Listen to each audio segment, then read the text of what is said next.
Welcome to Meadowbrook Memories Podcast. I am Jelly, otherwise known as Glacier Prince, and my co-host is Hitchcock, otherwise known as Alfred Henry. Our mission on this podcast series is to explore the stories behind the magic that was created at Meadowbrook. When over a span of 4 years, between 1982 and 1986, we saw the transformation of a small co-educational school with less than 1,200 students, 800 boys, 800 girls and 400 boys into a successful sports and scholastic champion, winning 7 major trophies, 3 Sunlight Cup, 2 Topping Cup, 1 Walker Cup, and 1 Nutriment Shield. And to crown these achievements, Meadowbrook also produced 2 Rhodes Scholars, Courtney in 1987 and Andrea Wright in 1989, both graduates of Meadowbrook in 1983. In this podcast series, we'll be speaking to persons, both males and female, who were actively involved in this incredible journey, along with friends and staff at Meadowbrook, which inspired the environment which created this golden era. We hope you enjoy our discussion. Please give us as much support and encouragement as you can on whatever social media platform you are listening. Welcome and thanks for joining us. Alright, ready? So, remember to like, share, and subscribe these Meadowbrook Memories podcasts so neither you nor your friends will miss another Meadowbrook conversation. Thanks. Go. Today is Wednesday, June 28, 2023, and welcome back to another conversation about Meadowbrook Memories. Me as usual, Jelly, our Glacier, our Lance, our Prince, and by now knows that any one of those names will do. Joining us today as co-host is a man who don't need an introduction to these conversations because he has been my co-host on a number of occasions, and I describe him as the best night watchman in the business because since him started filling in for Freddie, him not give him wicket and enough runs me and him put on so far. So go back and listen to Dante Donovan Thomas, our Tegre conversation episode number 5, and make sure you like, share, and subscribe, and hit the notification button while you're listening. And Dante, I will join us a little later. Our next co-host must give a proper introduction because he is a recent guest on this conversation, and his conversation is yet to be released. But our dialogue was so compelling that we thought it would be good to have him back on this conversation tonight because the guest and him started in Meadowbrook the same year, 1973, and him have a long history of being friends. So Meadowbrook Memories welcome back Gary Chin as co-host for the first time to this conversation. Welcome back, Gary. Yeah. Our guest tonight started in Meadowbrook in 1973, and he said he found Meadowbrook intimidating at first. He was elected farm captain in first farm, and I never got that distinction in the 8 years with Meadowbrook, so I forgot to tell me the secret about how he become farm captain, but we get to know that. You remember playing lunch tax and getting lines. But his real passion was that he was a lifelong member of the Cadet Corps, where he made it to the rank of corporal. He remembers the school play, the Spanish choir. I never remember that either, I guess. I forgot to ask him about that. Silent drill. And he have a special story to tell about KC. I'm curious to know about that, too. He also has fond memories of such teachers as Mrs. Millwood, Mrs. Morris, Mrs. Brown. I'm going to clarify which Mrs. Brown that if I don't want the married name, Mrs. Nelson, or our next one. Mr. Shervington, and that famous John Shervington, and that famous field trip where the bus broke down at the KNP, so Gary talked about from team conversation. I guess I remember getting Kane in, and he did get an honorable mention on Everbarnet podcast on episode number 28, as both of these men were from UNN. But without further ado, Meadowbrook Memories welcome Courtney Mark to the conversation, and we didn't know him as Buttress when we were at school. So introduce yourself, Courtney. Go ahead. Good afternoon, gentlemen. It is my absolute pleasure to be here with the both of you. Jelly, I have to go on record as saying this. I have been enjoying the Meadowbrook Memories. Take me back down memory lane. Recreate myself with some people that, in a way, I say, that I had forgotten about, So it is definitely my absolute pleasure to be here and to see what I can add to this treasure that you're creating, sir. Yeah, man. Thank you, Gary. Thank you, Courtney. But I will just call you a nickname because I don't want to mix up. Thank you, Yeah, Buttress. yeah, man. No bother with Courtney because Buttress. I Buttress and Jelly and Yeah, Mr. Chin from long yeah, time. yeah. And Gary, reintroduce back yourself, my brother. Yeah,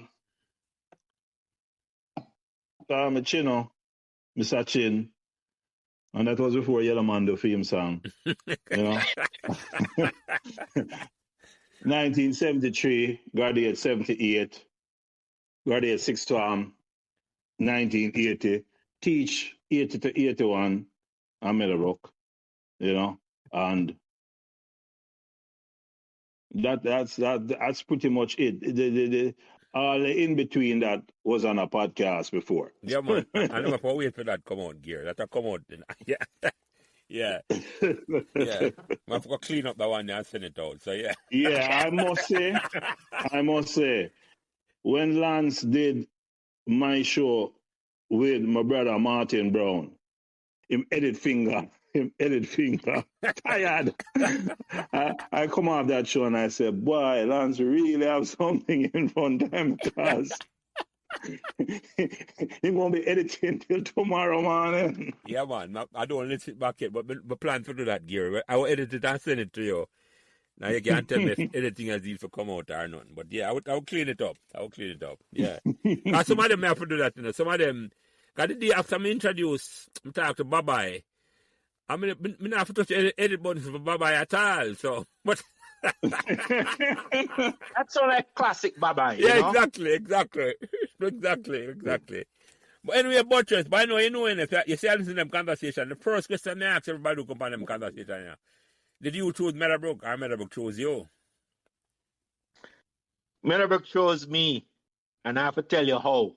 Because after I hear the story of Martin last week about how fun it was or stressful it was for him, because in common entrance results never come out in the newspaper, I thought, up until that point, I thought I had the most stressful situations. But let me tell you what happened. So the newspaper came out. The results came out in the newspaper. And I didn't know it was coming out, you know. So it's a Sunday morning and somebody said, common entrance results come out. I'm say a girl I walk up the street to the newspaper and I'm say, hey, it's true, so common entrance results come out. She say, yeah, man. I'm open the newspaper, man. I'm look under the two schools I'm pick for. Excelsior, where the bulk of my family wealth went, and JC, my grandfather used to work at Ministry of Agriculture. So that was a convenient choice. So I go through the two schools, them, man, and don't see nothing, man. And boy, you know, that sinking feeling, man. You feel common entrance. I'm going to go inside. I'm going to tell the people, them say, well, I feel common entrance, you know. And while I'm inside, I, you know, ball, and I tell them, say, boy, I feel. The girl say, see your name here, your name is here. So I'm run go outside now and I see the Courtney Mark. And she walk down, went over the newspaper, I'm going inside, I'm say, I pass. And them say, which school you pass for? I can't answer him, man. And them say, the old guy look at me and say, boy, you can't pass fat, man. And I said, no, I have to go buy a newspaper now. So I think that's the first time I ever buy a Gleaner in my life. I'm going to buy the Gleaner, man. I search and I can't find my name, man. I said, no, my name. Eventually, I see it under the school, man, Meadowbrook. And I knew of the neighborhood named Meadowbrook. I knew there was a school named Meadowbrook. But that was it, boss, you know? And that was the beginning of the relationship with me and MHS. Meadowbrook. So which school did I go that time? Which primary school did I go? Me? Yeah. Marvelly all age, you know. Yeah. Yeah, man, that's where I passed common entrance, you know. Me, and I think there was, from when I came to Meadowbrook, there were maybe about 4 or 5 familiar faces from Meadowbrook, including Ermin Banks, Paul Roden, Kevin Murray, who is now an in-law. Who else? I know I'm forgetting somebody. Paul Roden, Herman Banks, Kevin Murray. Yeah, the Banks. And then now, the Banks used to live at Marvel, I think, Buttress. Yeah. Yes, exactly. Yeah. And so the Smith sister them, if you remember, Ample, them was like a year ahead of it, and then like another sister that came after us. They were there, and then Diane Spence, she was like in third form, and then Marlon Gooden used to live up the street from me. Oh, And me and him was like bench and batty from first through third farm, you know? so that's the way You you see used to one, live. you see the other one. Yeah, man. Where you used to I live? used to live on Starsville. Oh, but you and Me then. live on Starsville and you and then, you know? Yeah, So me yeah, live at 27 and Marlon live at 35. So if you do the maths, 29, 31, yeah. 6, 33, about then 4 hours 35 was apart. Marlon. Yeah. Yeah. So when me go Meadowbrook now, him was like one of the first person we meet when, you know, I'm say, hey, I know the youth here, you know, I see him on my street. But I never really know him, you know, but I think he used to go to the same church with me at that time, and you know, him kind of take me on them wing and introduce me to people like Mark Swaby and, you know, show me the ropes more. But Marlon never got right through to Meadowbrook. He leave and go at next school before he finish Meadowbrook. Eventually he left, but my memory not Yeah, serve but me it was right. in fifth farm. Yeah, I think he left after fifth farm and go Priory. Yeah. Yeah, but when me in a first farm, man, Marlon used to have a bicycle and he used to ride go Meadowbrook, and him pedal and me stand up on the rear axle and him told me go to school, man, and that was our first farm days, you know. So you never, But you say, I want to stick up in with Marlon. You say how would I talk about the whole relegation and promotion system? yeah. And when we come at first farm 1C, think Marlon did the 1A. When we Right, got I fifth think it was farm. repeated. It was repeated. Yeah, and repeat. I'm a Mark Swaby, but it was actually in a Repeated. Patrick here. Oh, same Lance. start, Yeah. 72. Yeah. Okay, I think when it I was repeat, repeated. But guess what? I got you. Both Marlon and Mark was in 1A when me come in at 1C. And by the time I reached fifth farm, Mark Swaby was in B stream with me. And Marlon was in C stream. Yeah. You see how they move up, people? Yeah, it's fluid from up and down. Yeah. So you never have no idea when Meadowbrook that tall, Buttress. Nah, man. Hey, listen, man. Me was one of them man there. You know, me no pass Lee Shoppers Fair for Riddles Road. You understand? So that was it. Me live at you and then, and we did have some cousin who live right off of Riddles Boulevard. So, nah, man. When me go Riddles Boulevard, if you know where that is. Yeah, man. And when I reach Riddles Road, me turn right. Me not go left at all. I'm doing that, so, you know? Okay. But So when me reach Meadowbrook now, it was like a whole new world, you know? yeah, well, talk about that. Then the first time you see the campus, what impression you get when you come on the campus, 1973? Well, it was intimidating because, look, first of all, you know, the whole high school thing, and it's like, boy, you know, it's like a whole new level. You understand? So when you go, I remember I'm going to assembly hall. I never seen not look like assembly hall in my life, you know, because when we go school, assembly outside, you know, when the whole school I meet and you say prayers, sun, it's an outside thing, you know, the sun, you know, and it's something to go on, and so we're like a prize giving on a week, on a Friday night or so, or maybe a Saturday or Sunday night or so. It looked you know, big, not true? Yeah, man, and just the whole hierarchy of the school, man, and, you know, just things where, like, prefect and sixth farmer, and all the hierarchy, because everybody was above you, and you know it was clear that the man status over you. You know, say a man in a second farm and in a first farm, all your brother, Prince. That man look like big man to it, you know. I mean, they was probably just 12-year-old, but them just look big and intimidating, much as man like Bert Samuels was in a sixth farm, you know. And them have on the tie, and the girl, some of them have on the white shirt, and it just. I mean, remember just some things I never used to, you know, like, you know, the man said, well, you have to go up and go buy epaulet and tie and blazer. And I'm like, what? I have no idea what these things are, you know? Remember, go upstairs and, you know, by Mr. Top office, by the Bursa office, I think, and they must have this Miss long Campbell. list. Miss Campbell. Yeah, man. Remember the epaulet, them, and I was like, why do I have to buy a tie? And I'm saying, no, you have to buy the tie, and you have to buy the jacket and the blue The blazer. The blazer, yeah, man, a special blazer with them sell. And so wait, hold on the Buttress. Wait, have to buy that for? Why the purpose of that? Come, I never have to buy that. I don't remember I buy that. Yeah, man. Over here, you did have to buy it, to have it. Yeah, man. Yeah. Yeah. And then I don't know it's like if why. you come in a school event, like in a special event like prize giving or Yeah, Yeah, anything yeah, on yeah, the weekend, yeah, you yeah. have to wear that, man. Yeah, man. And them tell you, say you have to wear it, you Yeah, know. yeah, And yeah. you have to sew the emblem on the jacket. We still have the emblem Ah, somewhere. you're right. Right. Because them Yeah, sell man. the emblem separate. Una must say the Yes, last yeah. set of man who get like I know say when you win sunlight in 82, a bar me have a bar a man blazer for the function. Okay. Because them have a function for it. And I think it was the first head boy, Kent Lacroix. Him lend me blazer. Because I never have no blazer. I'm not there talking no me a Serati, me never have none for myself. Although maybe if I buy the first time, my 6 time it couldn't fit me anyway, so. Here you go. Never buy that. Never buy that.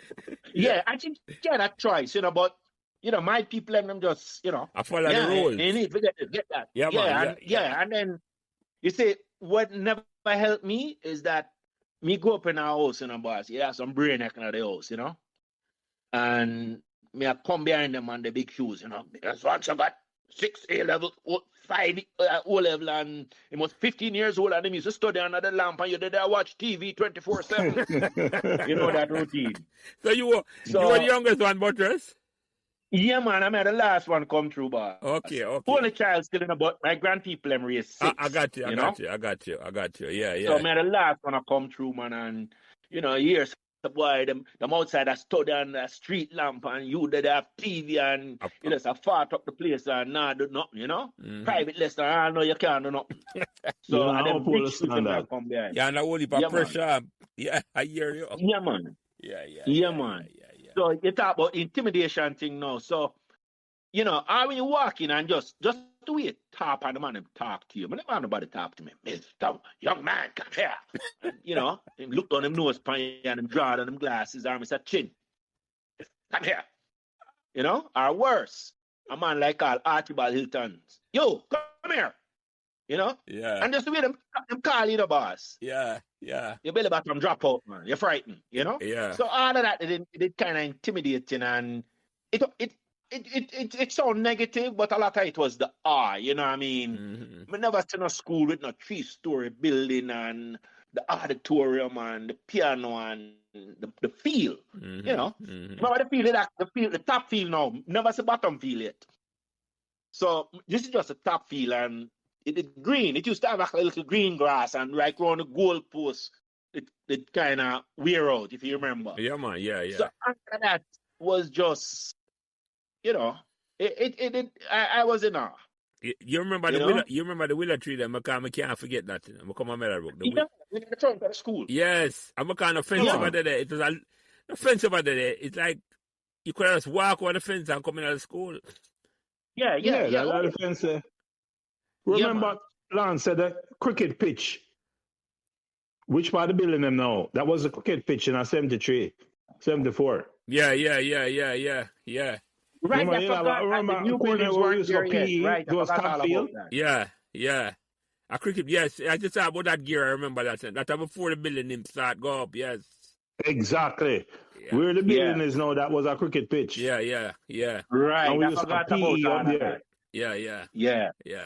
And then now the extra, you know, in terms of academics, you know, it was the first time I was dealing with a system where, boy, you walk by your class, you have separate class, you know, you had periods, you know, and we never deal with that before, you know, and you walk by your period, them, and, you know, all of that was just brand new to me and somewhat intimidating, you know.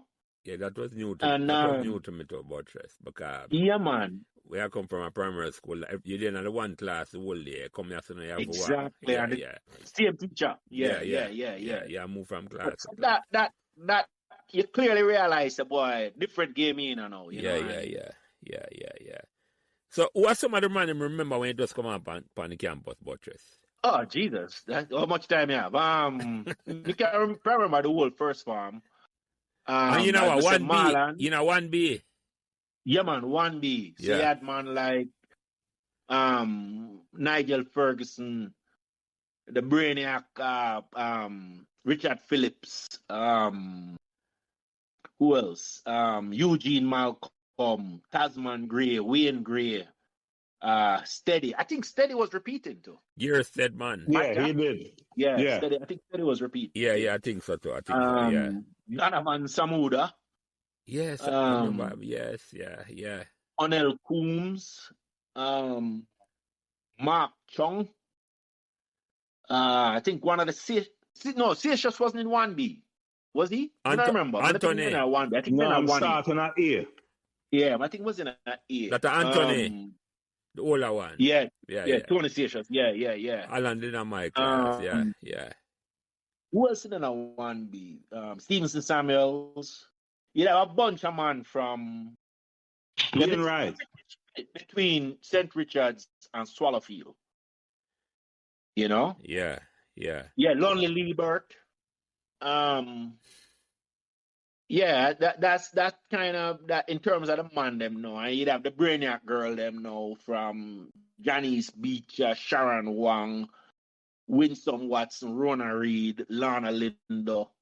Them like them girls just make for the brains, you know, and then make it look easy, you know. Andrea Grant. Who else? But Andrea started first one with me, I think. You're right. She didn't have C stream. She was on a 1C, and I think she went 2B. 2B, you're right. You're right. She and Yeah. Angela here come over at the same time. Yeah, she and Angela started in a 1C, and after the first semester, first year, them said no, them too bright. And they moved them to 2B.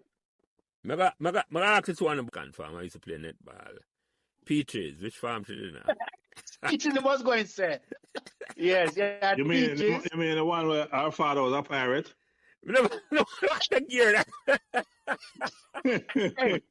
hey, you're gonna make the man have to edit this out, man. You know why she's a pirate, Jelly? Hey, Jelly, you know why she's a pirate? Why? Bury her chest. Behind the paid walls of that sound like Yes, my youth. Yeah, man. Them was some take man. Tanya Newman, Peaches, Angela here. Angela here was in 1B. Them come on in a 1C. Yeah, Hillary Newman, I think, was 1B too. But I think Angela here, I mean, it was the original three terror them was Peaches, Hillary Newman, and Tanya Newman. Assisted them, the Newman. And then no, Geet didn't have 1B too, I think. The Newman were assisted Buttress? No. Okay. One at NEU and one at NEW. Okay, two different spelling too as well. Yeah. Yeah, man. But them was them. You're gonna edit, right? Yeah, man. Yeah. Yeah. You used to run for them class, right, man? Them boy, God help you. But they make the mistake sometime and run off them up on C streamer. Yeah. And trust me, them get a proper cussing. Go say, yo, hear me now. I'm not be streaming now, you know. And race up. Yeah, when me go 3B, me have to race up the 1 Peaches, you know. Yeah. And I'm glad that we're there. You understand? Yeah, so it's like, the children never like me. Yeah. But hey, Gary, Angela here was in the crew. I mean, Angela from first one. Yeah. So Angela like always a bridge gap. I'm look on them and say, hey. Yeah. So what's up? Buttress, yeah, go ahead. Do you realize when I came over in 3B, for one whole year, I never really mess with the 3B people, them. Because first of all, I never like them 3 girls. I used to cuss them every day. And we were third farmers over on a 2-story block. And 3C was downstairs. So you had the little stairs where go from down the thing there where they used to hang out. So when we matriculate up to B stream, because C was so close, we used to hang out with more class. It's when we reach fourth farm. Yeah. Me really start moving them on them in my class. Start flexing. Yeah. That makes sense. Yeah. You know, by the time I reach fourth farm, I mean, you get to realize all the names that Courtney called, you get to realize, say, yo, them man are cool. Yeah. But it's just the insular nature of coming out of C stream. Yeah. That was still in me. Yeah. And Courtney and I spoke about this at a reunion when Courtney used to say, boy, you know, all the Manning baller, them stay by themselves and them not really mix with the rest of the school. That's really not true. The fact is that they were put in the C stream. Yeah. And C stream by nature is an insular class. It start that way from first farm gear. So them coming start that way from first farm. So them just come inside of it. Yeah. And then just adapt it. Yeah. Because the Manning baller move. Yeah. Well, you see, the rest of the man them in a C stream. That's the kind of thing, honestly, that became clear looking back. You know? That because me have two different man. You the gym ride the other day. Yeah. And me talk to Bunny. That's a Bunny Morrison. Yeah, me talk to three different man. And when you at Meadowbrook, you know, I mean, all of us as boys were guilty of, to some degree, of sports was king, right? So if a man is a baller, a cricketer, you know, everybody said, why? So and so, and play batting cup for so and so, and play Coles, and him, you know, him is a sunlight man, and him bowl out so and so a Casey, and you know, I'm run champs, and you know, that was the status, right? You see, man, I go party, and him don't wear. Loud and clear. Yeah, here you know. Yeah, man. What was the last thing you guys heard? No, you talk about Bunny, and you say talk to Bunny, and you talk. Yeah, me talk about Bunny and Jim Roy, and the man that, you know, they said to me things where you kind of know, but it was interesting to hear it from them. Because when you're in a school and, you know, Bunny a big baller, Jim Roy was a baller from, you know, Jim Roy from him a picnic, you know, like 10, 11 years old, because I used to live beside my uncle. So me know the man that's baller from a long time. And, you know, so you kind of have a certain respect for them as baller. And especially the fact that they was representing Meadowbrook or your neighborhood side, you know? Yeah. And, you know, one day the man, Bunny look from, I mean, Jim Roy look from me and him say, it's funny, you want it to be us and we want it to be you. And I'm like, Marlon said it another way, him say, boy, me wish me did have somebody to push you the way, you know, your grandmother to push you. I mean, when you're going through that and you wasn't a baller and you just study a book, go to library, turn on the TV, you're not playing a football, you're a footballer, go pick up your book. Yeah. When you go through that, you know, boss, and, you know, you know, hey, listen, man, let me tell you something. I always said, you know, if Meadowbrook did have a award for the least athletically capable person, we'd have win it every year with that. Not even money football, we could have did, you know, most man. But guess what, Buttress, that never stop you from come support every match and you're amongst every team. You know now you know, my youth. Now you understand. And you say, hold on, and before Tegreg come, I Tegreg that, you know. Tegreg was not athletically person either, but he run every team. Yeah, man. Yeah, man. I said to you, so yeah, when him come on, we talk about it, man. Yeah. So what I was getting at, it was, at the time, it did feel like a way, boy, you can't make a team, or, you know, not even team, money football. If you don't have a money football team, couldn't even make the money football team, you know? But anyway, you know, the irony now is, for, you know, 30 years later now, fear the man, boy, you know, he'd up on the sideline, a ball out your throat for, and a clap for until your hand burn. Yes, look for you and say, well, boy, we want it to be you and you want it to be us. And you never said the other side of the equation, you know? So that was interesting. But I want to come back to something. Hold on, Buttress. Welcome, Dante. Dante, Yeah, man. Yes, welcome, sir. Buttress attack, but him couldn't make no team at all. And me tell him, say, are you that? Me that. Hey, but me know me have something over you, you know. My youth, me know some have something over you. And ever Barnett go up on record.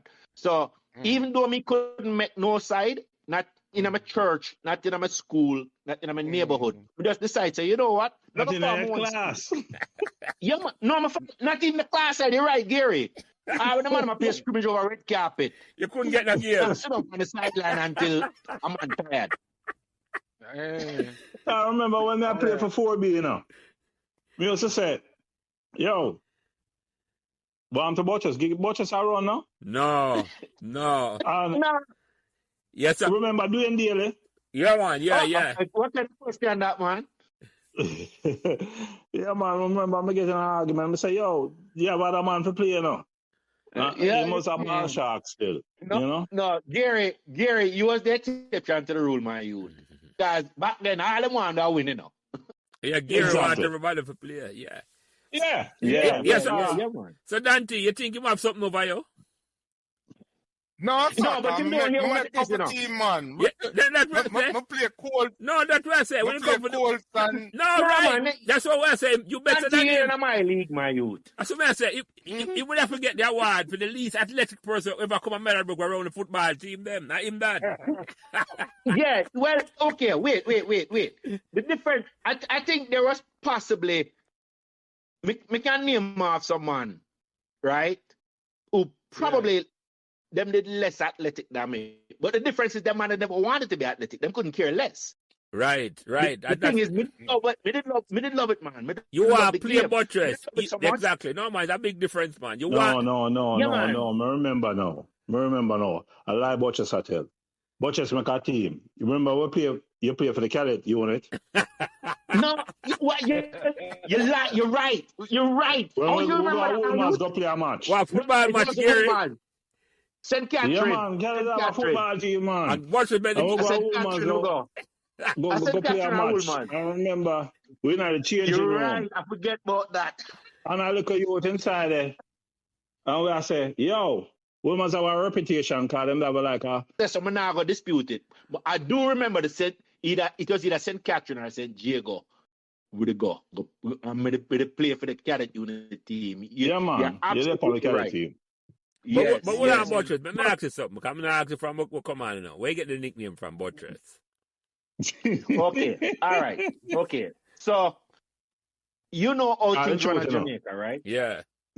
So, you know, if a man call you Prince, him know you from one area. If a man call you Jelly, him know you from somewhere else. Yeah, man, definitely. I 3 different names after. Exactly. That's how I'm using all of them, Buttress. Yes, okay. Right. So that's a good question now. So the original name was Buttress. So if you go UN then, nobody not call me Buttress. But now you have man like, when I come on Meadowbrook now and if you throw a cricket ball to me, right? Overhand, underhand in a boss. Don't count on me catching it. Yeah, man. So them say, boy, man, full of butter. You know? So not my foot couldn't hold a ball to save my life, man. So some of the man them come up with Butters. And then now you have man like Fergie and Sammy, where them just start calling Buttress. And you know, it just that is what permeate the Meadowbrook. Oh, and you're right, you know, because whenever Barnett come on, them did call them Butters, them never say Buttress. You're right about that. Yes, I'm calling them Ballad. Yeah. So if it's man from a church, now, I used to go Our Lady of the Angels Church. I'm used to a singing group named Young Disciples. Mm-hmm. And somehow, boy, that's from Mullines Road. Yes. So, I mean, the man at the church now start calling me Ballad. Come used to sing. Okay, I got you. Yeah, so somehow, if you go to the UNN, man, them the stars here, man, them a Ballad or Butters. Nobody not gonna call me Buttress. No, I see exactly. That's the reason why I know Buttress. When I call out them thing upon them program, I use all of my name, you know. Because Lance some of the permacal man them know me. Right. Glaister. Yeah. Very few man outside. Nobody at permacal know me as Glaister. Some man I made a book, man. Yeah. More son like you and Gary now are gonna know me as Lance because I'm a Patrick younger brother. Yeah, me never know say you have all them names. Yeah.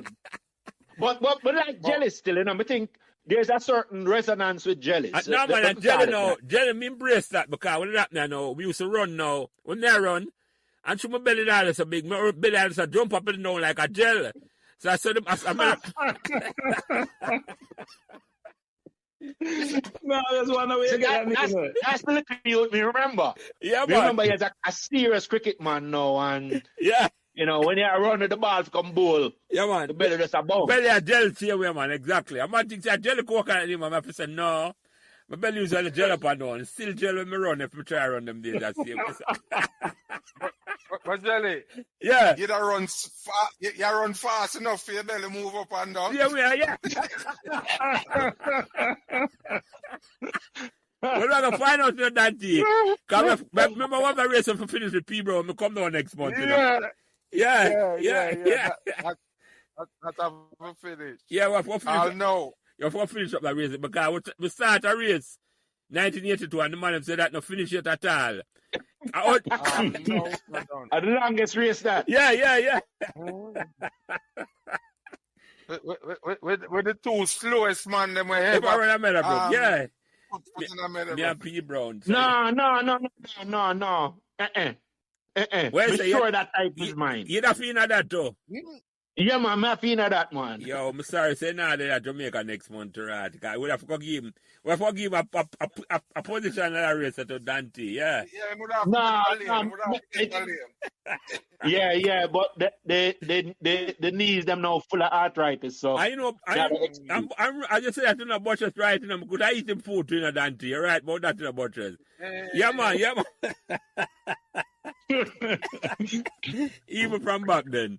Yeah, say that talk about Bunny, and you said the man wanted to be you, and you look and I wanted to be them Buttress. Yeah, man. You know, it the man was, you know, me remember when the man come out of school, man, and because me remember the years when we just a beating stick for everybody, man, you know? Yeah. Every game we go, man, we just beat, and, you know, hey, you know what's the worst part about it? Is where it wasn't so bad if it did live on a bunch of Meadowbrook, man. Mm-hmm. It's upon my street, boss, a 7 KC, man, and 5 Calabar, man, upon my street. Yeah, man. And Marlon, and Diana are the only Meadowbrook people. Eventually, ever been come, and me don't know if I remember a youth named Varel Loban. He died in a car crash. We used to go evening shift. You remember evening shift? No, I don't. None man to go. Extension you talk before evening shift Buttress. Well, if you remember, yeah, well, I don't even know if that was extension, because the extension, they were different, right? You used to have to pay for go extension, right? Yeah, evening shift. Okay, I got you. Yeah, I think evening shift was just an arbitrary split between the school. Yeah, you know, afterward, they became man. Evening shift, they don't have 2 classes, you know. Eh? Evening shift, they don't have 2 classes. No, mine mixed up in the gear. Extension, maybe I talk about it. Extension came before evening shift, you know. Right. Extension, I mean. Extension had 2 classes. Yeah, man. Never man come up. Never man come back. And they must know him name in them. Come in the night of the Cadet too, you know. And remember Floods? What name? Kevin Morrison. The name sound familiar. Floods was the bugler. Yeah, Floods are the blue, yeah. I know him get the name. Gary, you know him get the name? Impants too tall, man. Kevin Morrison. Morrison. That's after my time. After your time. No, man. Him like 1 year behind me. Yeah, not behind me, Gary. Him start Meadowbrook 77. Courtney, not start Meadowbrook 77. No, them I don't remember him. No, you never remember him? The same you, I think. The fox, I call him name, I don't remember him. But me remember him good. But him say he was one of the first, man. The extension started film class. So tomorrow night, me get in a history of that when I talk to him. So, But you don't remember. You're right. Because evening shift, when we first started teaching at Meadowbrook, we used to have 2 classes at evening shift. Mm-hmm. And evening shift had first, second, and third form, I believe. Started evening shift. You know, 80. Yeah, they got rid of it, right? Yeah, man, after a while, I just one shift. It was just an experiment. One shift after a while, Courtney. Yeah. Oh, okay. Yeah. So, what's some of the teachers that you remember now, Buttress? You remember come on Meadowbrook? When you come on Meadowbrook? Have to start with Mr. Lawton.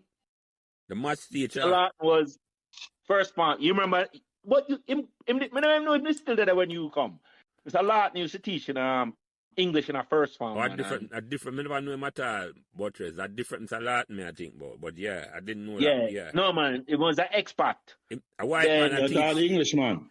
Yeah, man. I went to teach English. Yeah, man, and Mr. Lawton now, when them get to him, because you have some man who used to pull him, string them, you know, and when them get to me, them you see him cheeks, them just get red, you know, and you clearly says something, want to say something to you or do something, you know, but him can't do it. You just see him cheeks, them get red, you know. Remember him?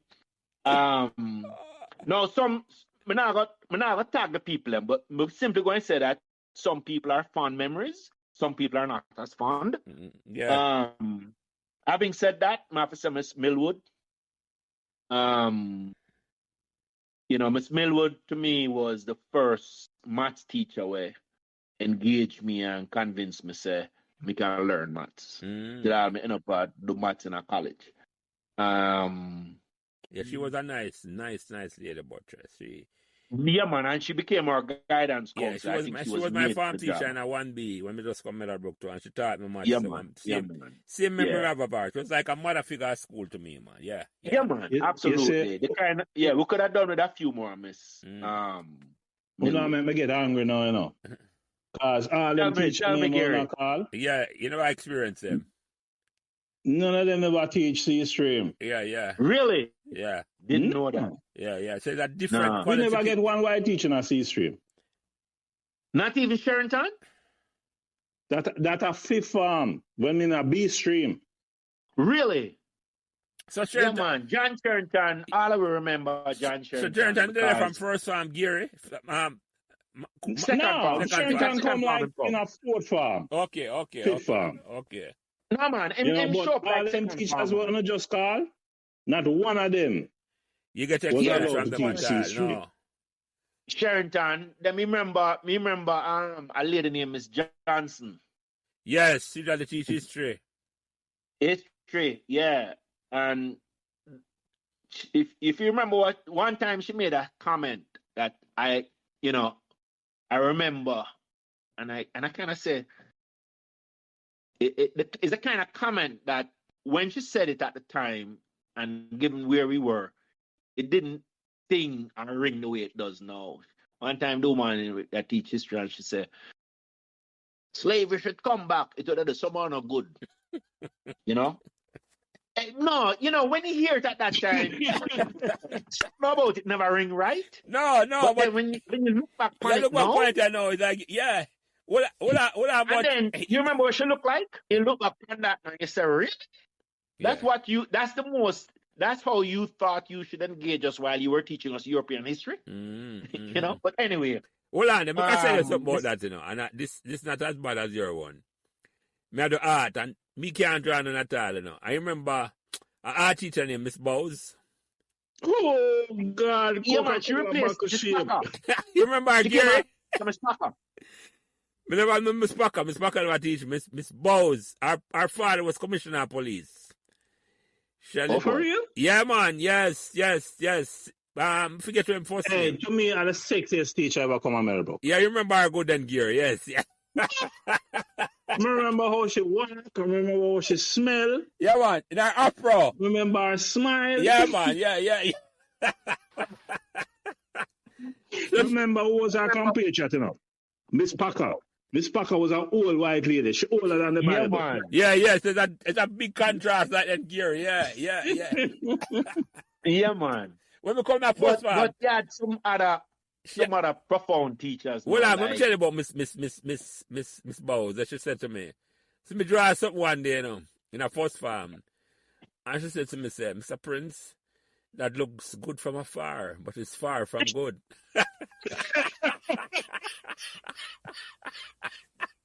You know them backhand slap the way you get. After yeah, man. No, I have to pour another white rum. Don't feel no way. But just me fill my wine glass right just now for the second round. Dante, you're the man, them. No. Well, Gary knows I might think that. So, I have a few. But it's yes. I tell them, I don't really know you about family. When I listen to the show with Martin, my request say, come on, man, because your spirit take me. And yeah, man. Trust me, your spirit take me. No true answer say, yo. Yeah, man, I'm requesting, man. Yeah, man. I say, I'm shouted. You say you have to bring on a man, Yeah. One of the important things I think about this podcast, if I can just digress a sec, is it need to link certain man from certain eras with man from other eras so them can experience. Well, we start that already, Yeah, because yeah. we link up Dante with Archie. You can't tell them about that, Dante. Yeah, man. Archie? Yeah, man. Yeah, man. Yeah, Archie Hilton? Yeah, man. Yeah. You know, it's interesting, you know. From a man say Archie is one name I come after that, and Archie it's Hilton. Hilton, That was a rat intimidating six farmer, you know. Yeah. Yeah. A good Yeah, people, man. man. Yeah, Gary Yeah, can man. tell Yeah. us, you never know when if you shut my mouth, you know. Yeah, go ahead, Dante. The one name, I Dante, don't know what hold they on, said to him, hold you on know. about your mirror, Dante, as about Archie. We can say him say about Archie. Yeah, man. Well, you know, our Jelly link me for sort out a thing for Archie, and I want to tell you something. Him give me the direction for going ends and me go, and I want from in before me even go. Me and Archie are a reason, and it coming like say me and Archie in a Meadowbrook together. Yeah, man. and that, Yeah, man. and him leave a good while before me start. I hate him start. Yeah, Archie left Yeah, man. before that. Archie left. Actually, probably left about 75, 74, 75. Yeah, boss, yeah. Yeah, man. Both Yeah, them man. time, Yeah, yeah. man. Yeah, man. 77. And even now, me and Archie maintain a link, you know, Nice. like say, we are brethren long time, you know. Yeah, man. So, Very nice. Yeah, say, as a Jelly would have said, the Brookies thing. yeah. man. But Gary, I think me come across here already at a Meadowbrook. If Well, me used to you know, teach. When you in a first me teach. at a past student function. Yeah. Come on one of the past student function them one at a time. No. 'Cause from me leave, I'm come foreign. Okay. Me never go back to Jamaica till about 10 years after or something like that. You know? Okay. No, me talk recent, with the recent. Mm-mm. But maybe I mix you up with somebody else. Well, Yeah, well, yeah, well, yeah, as I you say, mean- no, that's the good thing with them podcasts, you know. Them connection you got start make and them link you got start make. So Exactly. that's the way I say Gary. Because Yeah. 80 to 81, I taught one first farm, and I taught a third farm and a second farm. Yeah. Could be a true that link there, cause me 80 me there, 80 me start. Yeah. So Buttress, you talk about the teacher them now influence you. Yeah, man. So, and then now, Miss Morris. We think about Miss Morris all the while. Sometimes we wonder, I mean, like some of them people, right? If you think about it, when they was teaching us, them probably did maybe go overseas. I don't know. Me have summarize, but think about it now. We was like the first set of youth them where we had books like, the games were coming. You remember that, Gary? The book there? When yeah? The games were coming. Gary, I got Yes, I think I remember that. Maroons. You remember the book, the green book, man, the Maroons? I remember the Young Warriors. Thank you, the Young yeah, Warriors. that remember Same one, too, the yeah. green one. Yeah, remember that Yeah, book man. too, yeah. Yeah, Young Warriors. Things Fall Apart with Chinua Achebe. Yes. That's a fourth farm reading. That I remember Yeah, too, man. yeah. And Black Midas. With the man them, I think them in the Guyana, them used to work in a gold mine. Mm-hmm. But I think about them book there, right? And I said to myself, before that, the man them before if we did come in 1 year earlier, we don't get none of them book there. Oh, really? You understand? Because a pure European, them never have no Caribbean writer in the programs before that. And maybe not in a year before, right? So the key thing now, I bring that up, right? I think about Miss Morris now. Miss Morris was, me always say to myself, now, think about it now. You have a little black boy in the middle of Jamaica, and you tell him, give him some poem now about the brook and the meadow. I know me can't tell you what a brook and a meadow is, right? me I read about Ode to Autumn. Ode to Autumn, the poem name. So me convinced you now you have Waterfall, I think it name. The poem name. So me convinced on our 5 seasons you really have. Fall, autumn, winter, summer, and spring. And there was a big disconnect with what I read in a literature and them things, and then Miss Morris closed the gap. Me remember I read now, we still talk about it to this day. I read about, I think it's Falstaff. I don't remember which book Falstaff. That's Shakespeare, man, as you like it. Shakespeare, that, man. As you like it with Falstaff? The only Shakespeare play I remember, Buttress. Okay. Well, I read it with Miss Morris, man, and Miss Morris said, and Falstaff, them say Falstaff want to woo the girl. Yeah. And, Falstaff, him on a fake, because all them want is woo the girl. And Miss Morris looked at me and said, do you know what is woo? I read it. Yeah, you know that should woo thee, Yeah. And Miss Morris said, no, I want to sleep with the girl. And Miss Morris used to break it down, man. And she make who mean. Read the you know that don't come at court that I should be like thee. And then she said, what does that mean? She said, the boy like the girl. And so I tell him, say, him not real. And she would have break it down in the way we talk as young people at 15. Yeah, understand what she say. Yeah, she break it down. Yeah, man, and then all of a sudden, the story come alive, You get interested in that literature, Yeah, I mean, it otherwise, man, you did and, read the stuff and not don't register with you. I never enjoy reading, most, you have man like Richard Phillips where them used to, and Nigel Ferguson and Lonnie Lee Burke. I don't know if you remember them, if you didn't Nightingale. The man that used to pull up the biology book. You remember the big green biology book? Yeah, man. Right? Yeah. And then the hard boys hide behind the biology book, Yeah, man. And the man that used to, you get them a hard boys Monday and by Tuesday, they want a new one. They want the next one. But what on the Buttress? You said something, I have to ask you this, So you say, if it wasn't for Mrs. Morris and Dr. Morris later on, yeah, man. When Jeffrey Osborne singing Woo Woo song, you none understand when I sing there. No, exactly. Yeah, man. Me remember when my daughter did Romeo and Juliet, man, and me just envision Mrs. Morris. I break it down and I say, no, it's a gang feud. This. It's a gang feud, Yeah, man. Fair family. It's like two gang, and one like Romeo family and like Juliet family, and me just think about how Miss Morris did approach it, man. So she was, again, me can give Miss Morris did that with everything, she made literature come alive. relatable. Remember I read Richard Wright with Miss Morris. I can't say it started with her. Sherrington started that. Yeah. John Sherrington, I think all of us remember John Sherrington teach us about what going on in South Africa.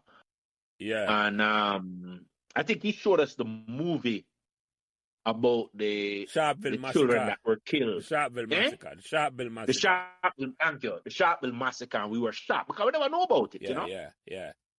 So remember him.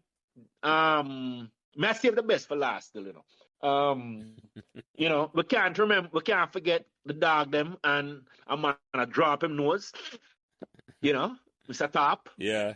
Never teach me, but it was an unforgettable character. Monkey Spanner, Miss McLennan. No. You say why I'm up on a show, yeah? Jump in, Mr. Chin, jump in. You say why I'm up on a show, yeah? Yes. Call her Spanner. Don't call her Monkey Spanner. Spanner. I'm with you, my brother. My girl. Hold on. Gary. Yeah, man. No, I am with you. Spanner is fine. I am with you. You call her someone. No in front of me. I am with you. Man. No, for real, man. For real. Yeah. When me with Six Farm, me stop calling her Spanner. She named Miss McLennan to me. Yeah. Hey, I'm going to tell you, when you're dealing with these people at the time, you're looking at the world through 14, 15, 16-year-old eyes, 13-year-old eyes, so your ability to really appreciate them, unless you was truly a mature person, it's nothing like what it is when you look back, y'all leave 5 years, 3 years later, you leave and you say, shit, them people are something else. You said the No, board I understand that. I mean, between first and fifth form, I can understand that. Because, I mean, like I said, Prince, she never really come near C Stream. You understand? But, and music call her, but the level in which me get to know her in 2 years, you understand? I have much respect for that woman there, and she kind of shaped me. You understand? So when I talk to old Meadowbrook people, when them say monkey spanner, I raise that up, man. I say, no, man, I can't say that in front of me. I agree. You shut it down. Well, hold on. What Dante tell film story about the relationship with Spanner. Go ahead, Dante. So, me and Spanner was on nickname basis. I don't know if you tell them, say, Tegre them used to call me in a school. So Tegre Spanner called me. That's my nickname. Really? Yeah, man. Tegre she called me. Yeah, man. You special when they call you by your nickname. Yeah, man. Me and Spanner opened the dance floor at all. More than one set. Yeah, Joe. More than one set. A serious thing, I tell you, man. A serious thing. Yeah, man. In fact, me tell you, say, anything when me achieve in a life, me owe that to Spanner right now. I hear you, my brother. Yeah. Spanner make me come sixth form. She make me come sixth form. Because I say, when I go in with my 4 subject, I start top, and chill. Sixth form is a privilege. And it's a privilege that's not extended to you. Really? So I just take my 4 subject and walk out of my office. Spanner bring me a sixth form. And she give me a prefect badge too. Finish up there, Greg. Finish up there, Greg. You know that? Yeah, man. Yeah, man. Me there. So, man, I say, I'm tell Jelly that story already. Say, up to when me in a 5th form, cause me did wayward. Me did wayward, but me did bright. And in fact, one of the things I'm tell you them nowadays when me mentor them, you can't be a troublemaker and done.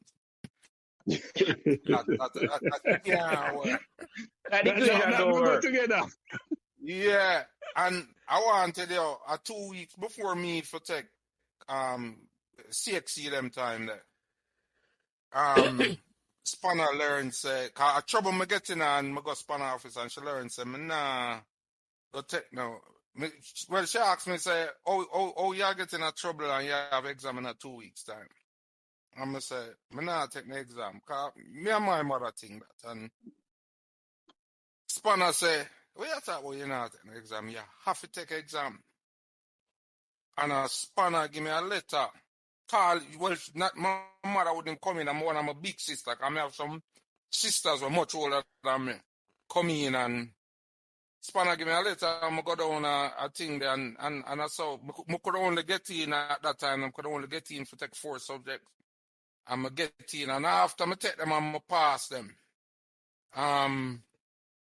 She never stopped that. So when I come back, she said, here we go and I can't make you come a 6th form, you know.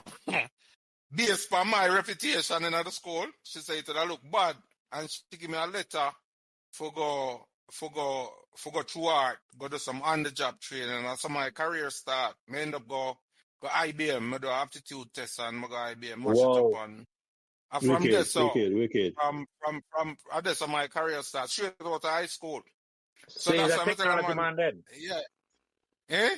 Yeah, the IT man. Man. The IT man, yeah, man. Yeah, man. And that him that help Archie with. That him that help Archie with. That's some introduce. Yeah. Archie Nice. have a problem I did him.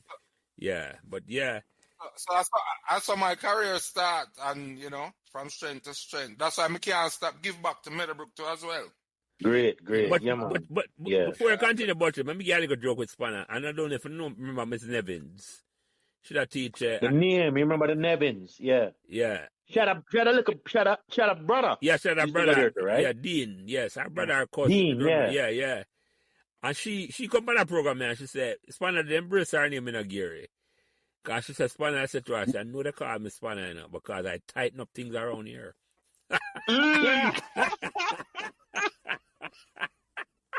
But you never admit to them call her monkey spanner. No.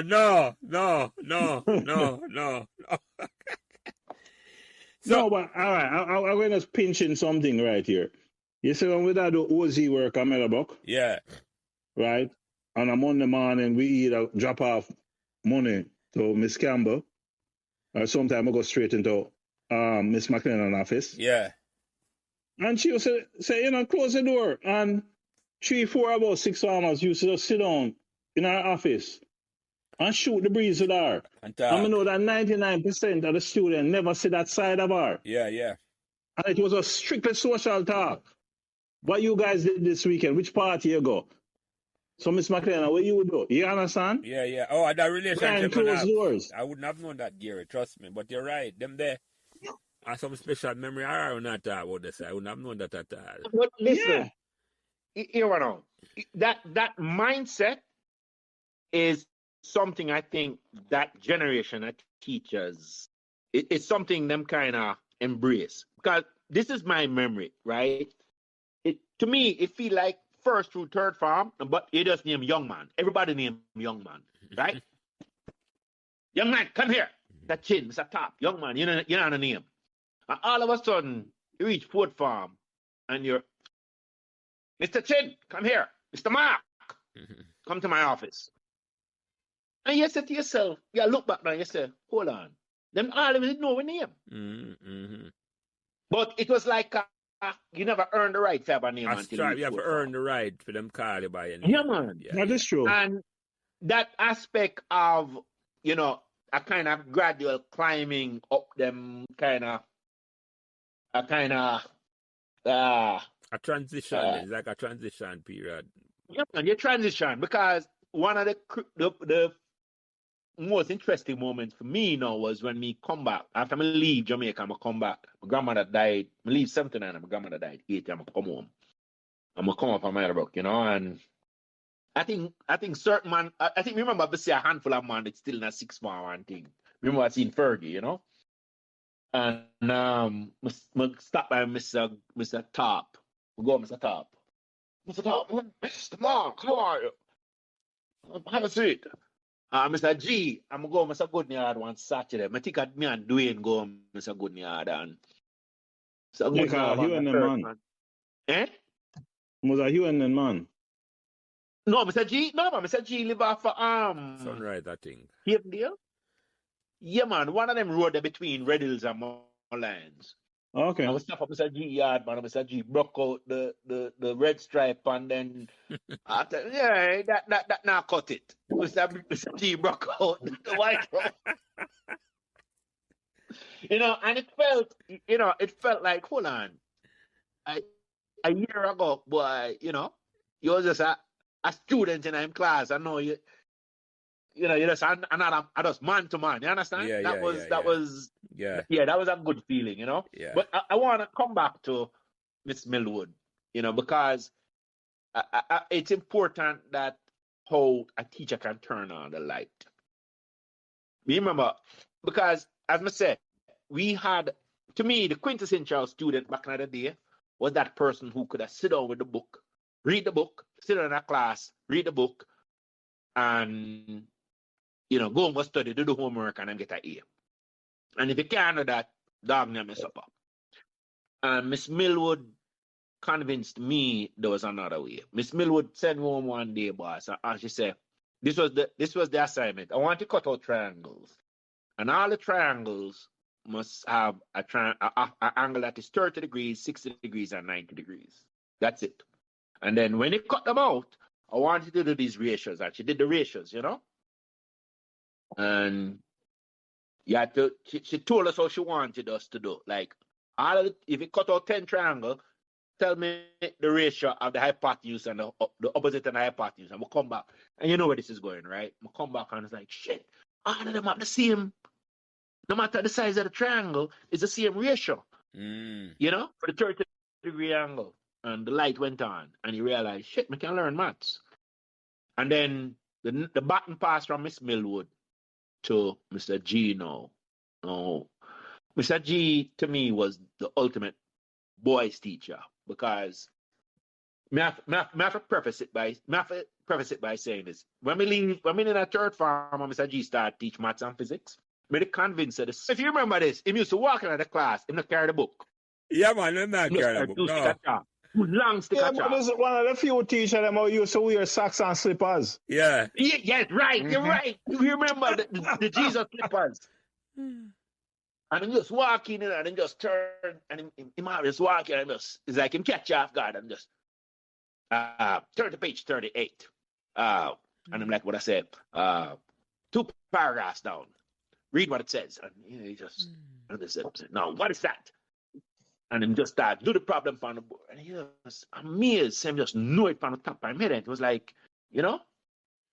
And clearly, he had an impact.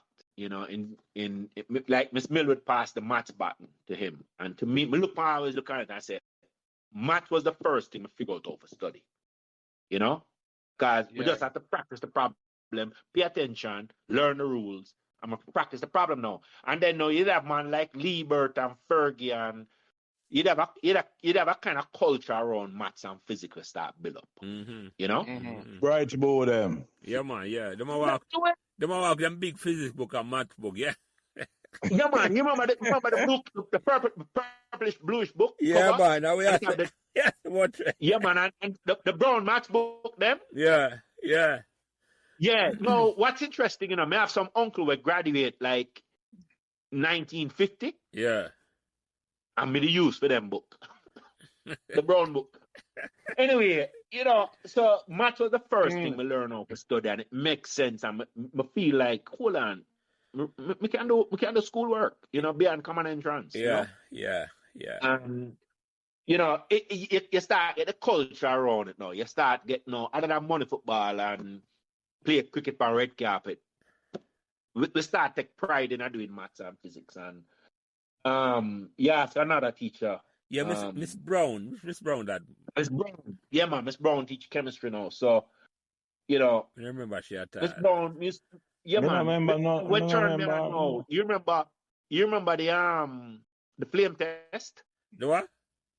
Flame test. No. Tell me about Okay. So the flame test now, you take the powder based on the chemical. If you throw it in the flame, it turns a particular color. Okay. So you take copper and you throw it in the flame, it turns blue. Oh, yeah. I know that. Yes, I remember about and it. Gary, you know, this podcast not complete if I not tell Rona Reader, Andrew Grant's favorite story of me turn on the gas lamp in the light, in the chemistry lab. I light it. I try to make a flamethrower. I remember, I think one of the developers them did in the lab and turn it off. But still remember, look at me and say, yo, a flamethrower, man. Beep. Blow the place. Yeah, man. And the man see it, you know, because if that it stay 2 seconds longer, we're not there to make the podcast. No, you'd have blow up the school. Blow up the damn school. Yeah, man. So anyway, the flame test now, you know, it's visual and it makes perfect sense to me. So Miss Brown turned on the chemistry, and Miss Brown knows the kind of place now. When she start telling me, say, well, you want this one, so come at the lab lunchtime. And so I talk about maths, I talk about chemistry, I talk about English. Guess which 3 subject I pass on O level? Them 3 there. You know? Yeah, man. Pass out chemistry with not distinction. Distinction of what? Yeah. And the next one of what? Credit? Yeah. You get the B. Yeah, man. And C, I just a pass. Yeah, man. Yeah. I remember that Dante. I just said that. Yeah. Don't forget about a grade name you. Ungraded. You didn't have X, you know, Gary. Below F. No, man. Forget about that. You don't feel.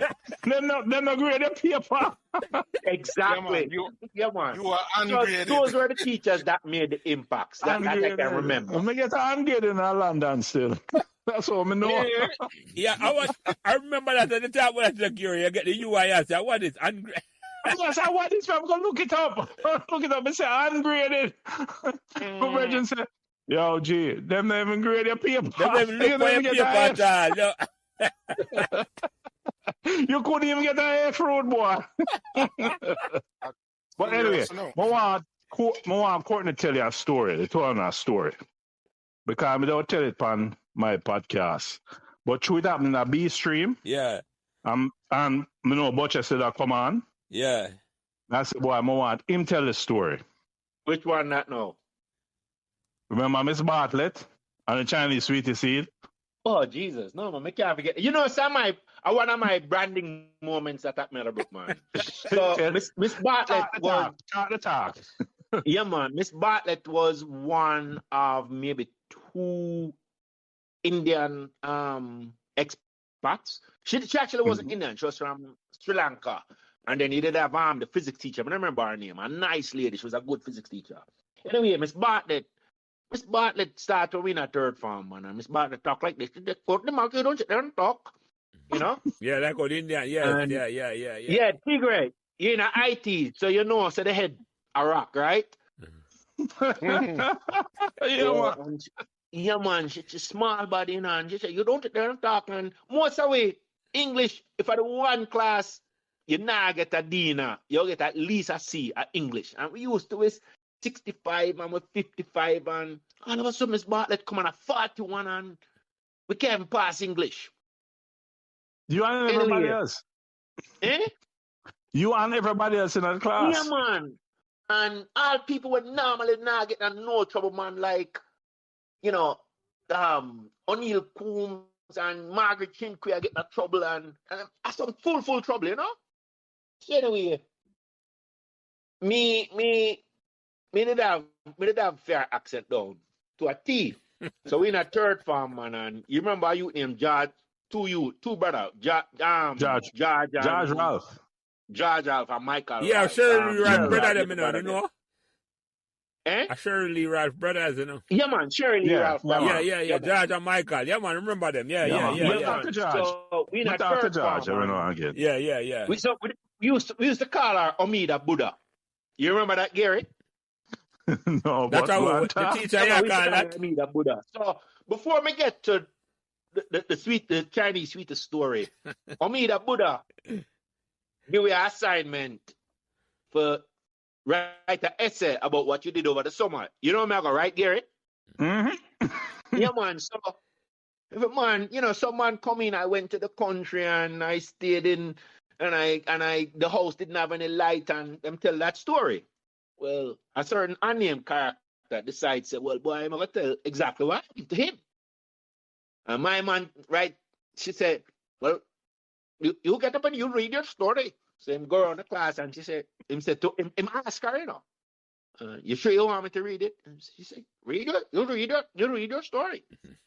And him get up, man, and my man tell him, man, say, boy, him got a pool, you know, and him girl come out the pool, man, and the girl that talk and him rub the girl leg on. And next thing I know, man, is a full X-rated story. And she said, oh, you don't sit there and talk, you know? No. But him decide, say, well, no, you tell me to read the story, so I'm going to read it. And the whole class are laughing, and I crack up, and boy, I still read the story, man. So anyway, that was me, that Buddha. And needless to say, my boy get in trouble. So she did have a reputation to say, some man would never get in trouble. She had said, I'm going to top. And you could have clearly see Mr. Top, the frustrated with her. So anyway, roll forward now, man, and Michael and George Ralph now, the man they leave come to America. Mm-hmm. And you know, it's a special when a man knows say he might leave today. Yeah, man, come on foreign, yeah, man. Him flight left 4:00 and him come school. Him have an agenda. Right? Yeah. That man have an agenda, man. Yeah, man. And in the done kinda the man that have American exposure. I think them didn't even go to school in America a little bit. Yeah, man. Yeah. I think I come back down. Yes. Yeah, come back down. You know?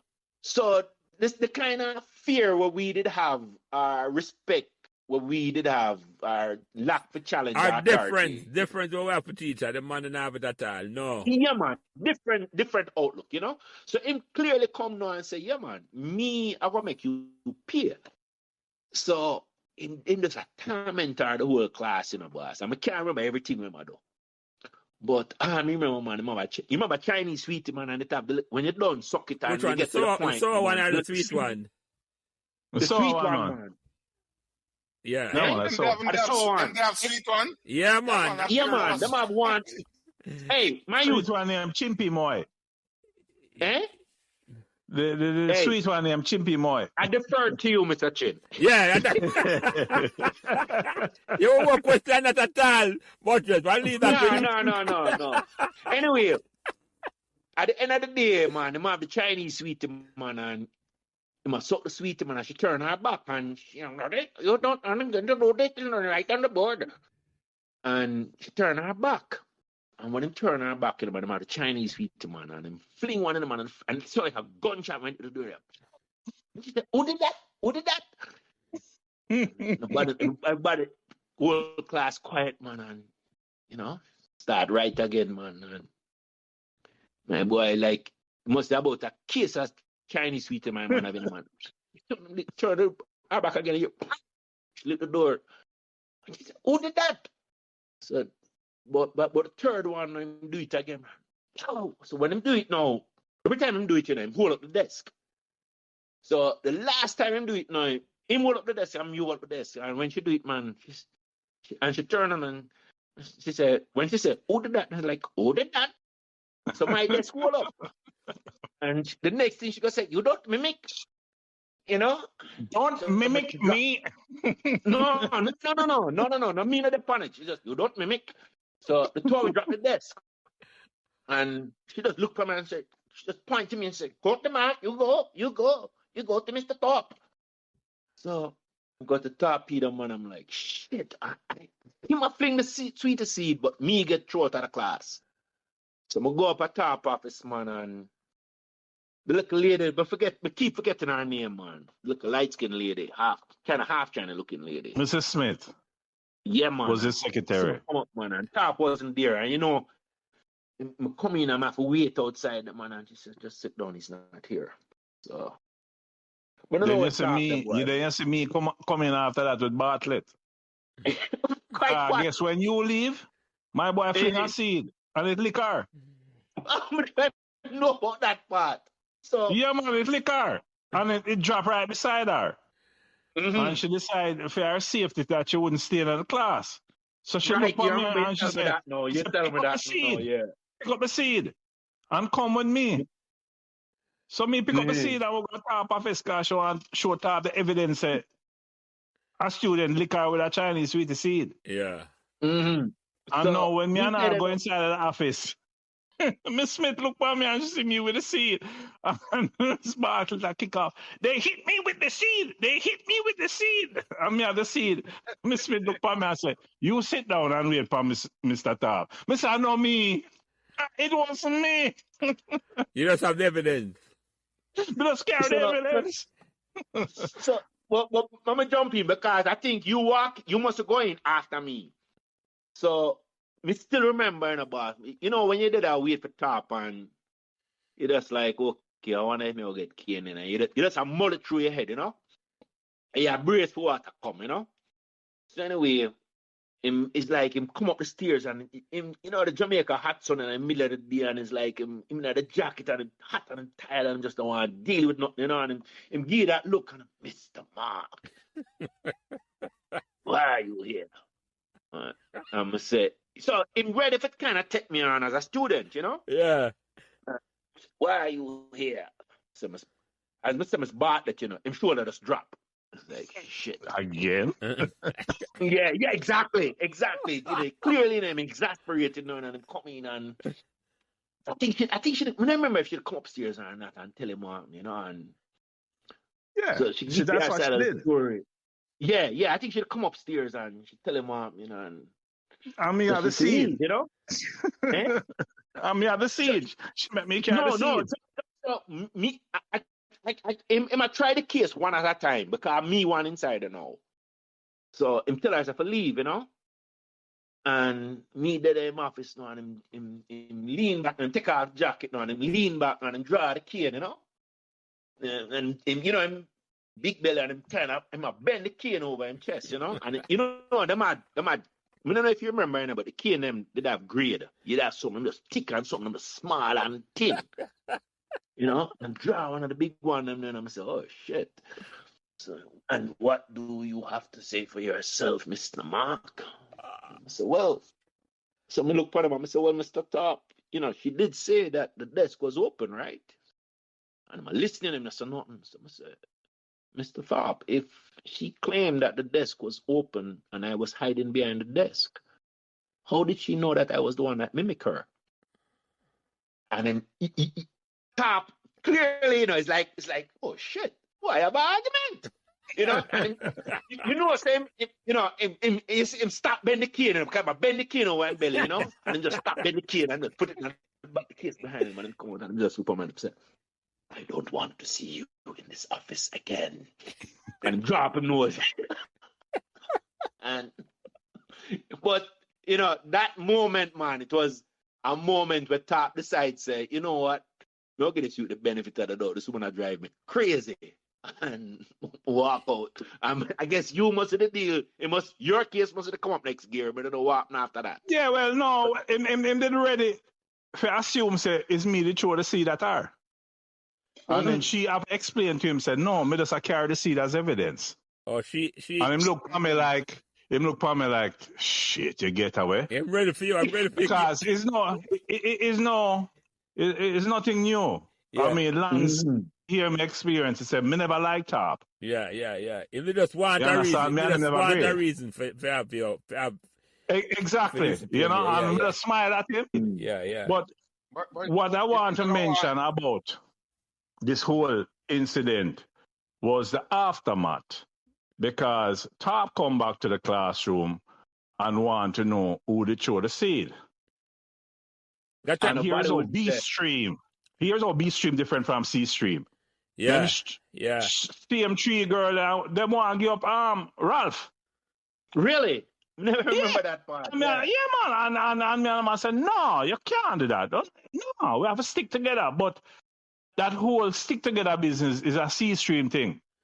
Well, it's not a B stream the Lions thing. moment that's where C stream brand themselves. Right. But what I'm saying is just the difference of me being in the two classes. Agreed. Understanding how the student body flex in the class. The culture of the two classes have different gear. Yeah. Exactly. Man. I want to tell you, say, the man say, all right, the tension for the whole class until you tell me who it is, right? And I believe we spent most of 3 days in a detention where the whole it was the girls them that wanted to give up George, right? And George just in of himself just say, you know something, me just all give up myself, and that is how that came. Because I don't know, say I go foreign already. Him give up himself and just him come in and just and go to him come in and say, well, it's me to do it, Yeah. But that them never last more than 2 days. Yeah. In a detention before them want to give him up. Yeah. Now, if it's a C stream thing, we spend the whole year. We not give up with one another. Yeah. You understand? Well, hey, listen. Now that you bring that up, right? I think to really cement the case, you did have a moment where a teacher boxed a girl in the class. We talk about that on my class at that man. Yeah, man. And that was a C stream thing, and she boxed the girl, and the girl boxed her back. Got the girl that's retired. She boxed the girl first. She boxed the girl first, and the girl, 3 box. Yeah, and the girl boxed her back, man. And it happened in a C stream, and C stream and B stream is a door separate them. A sliding door. Yeah. The accordion door.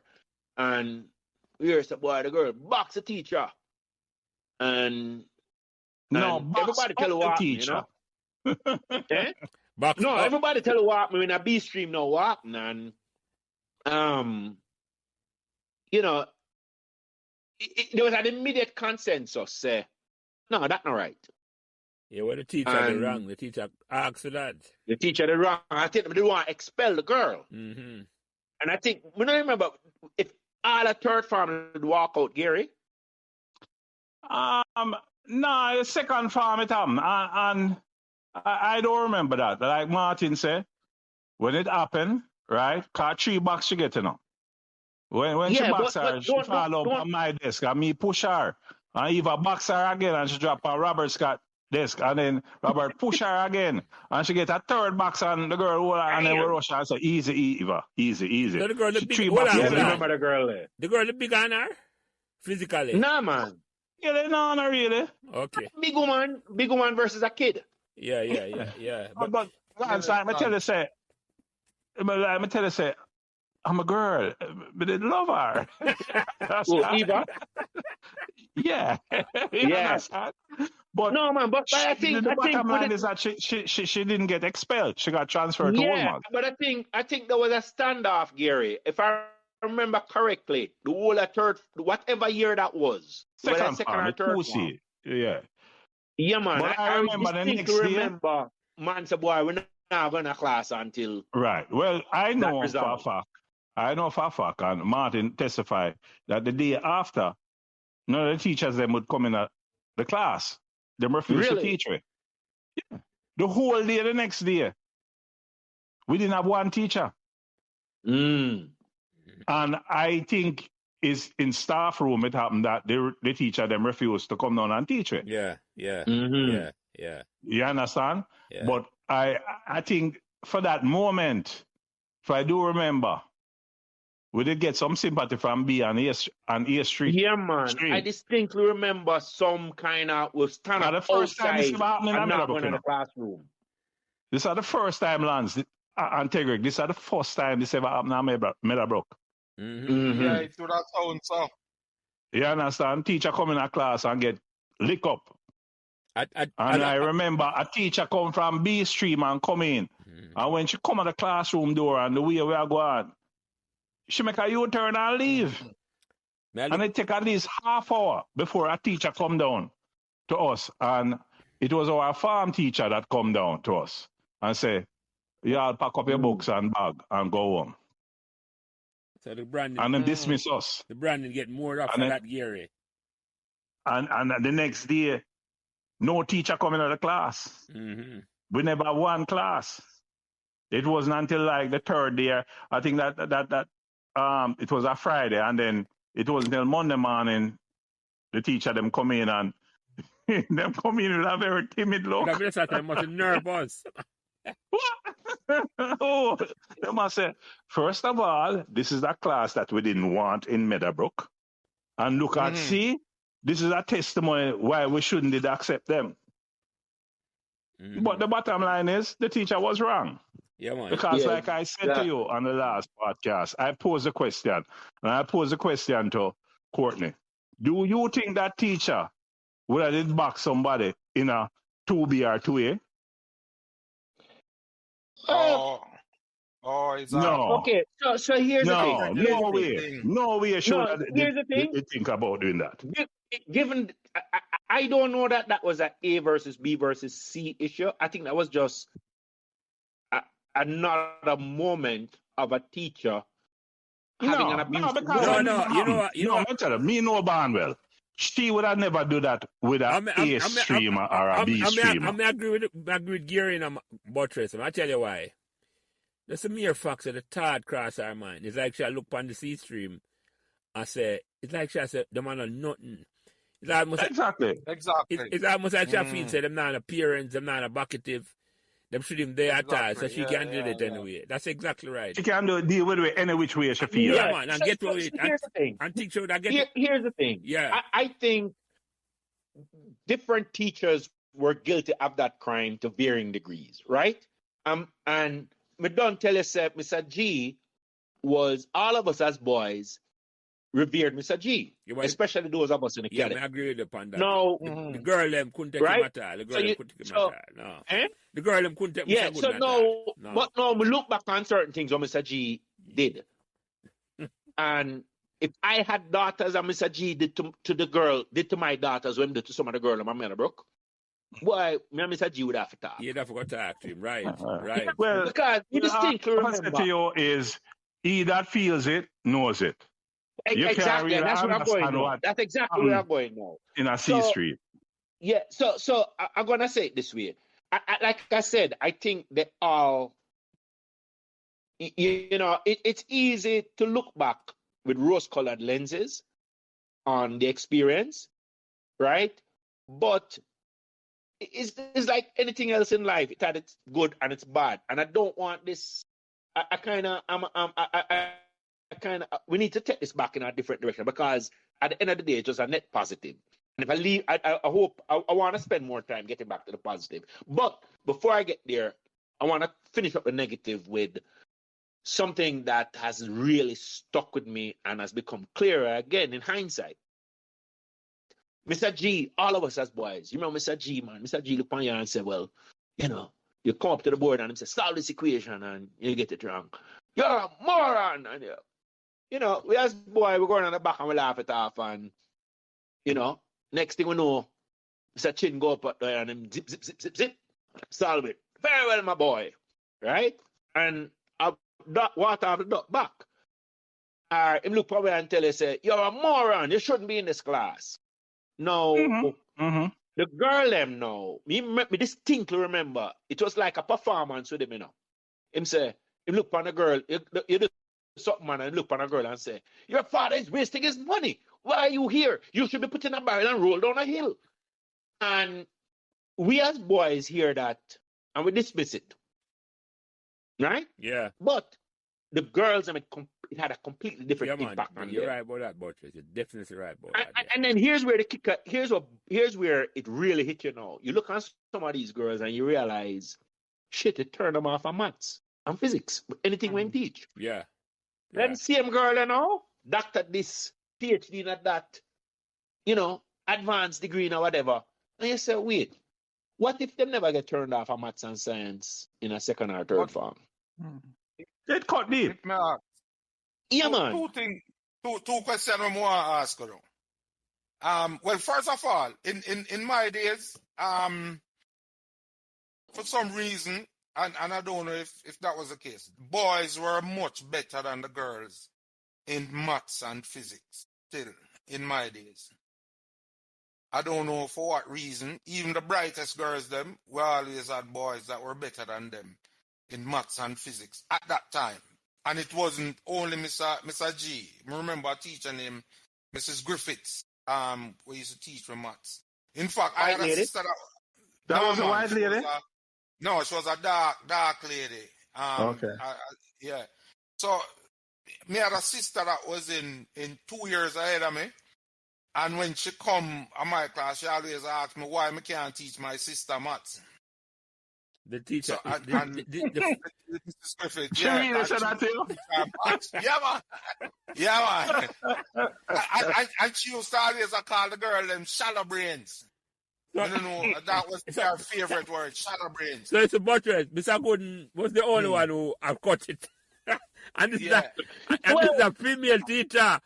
But that kind of sad. But what it point to, is clearly there was something built into them approach that was flawed, right? Yeah. Because the same girl them will master the humanities, master the biology.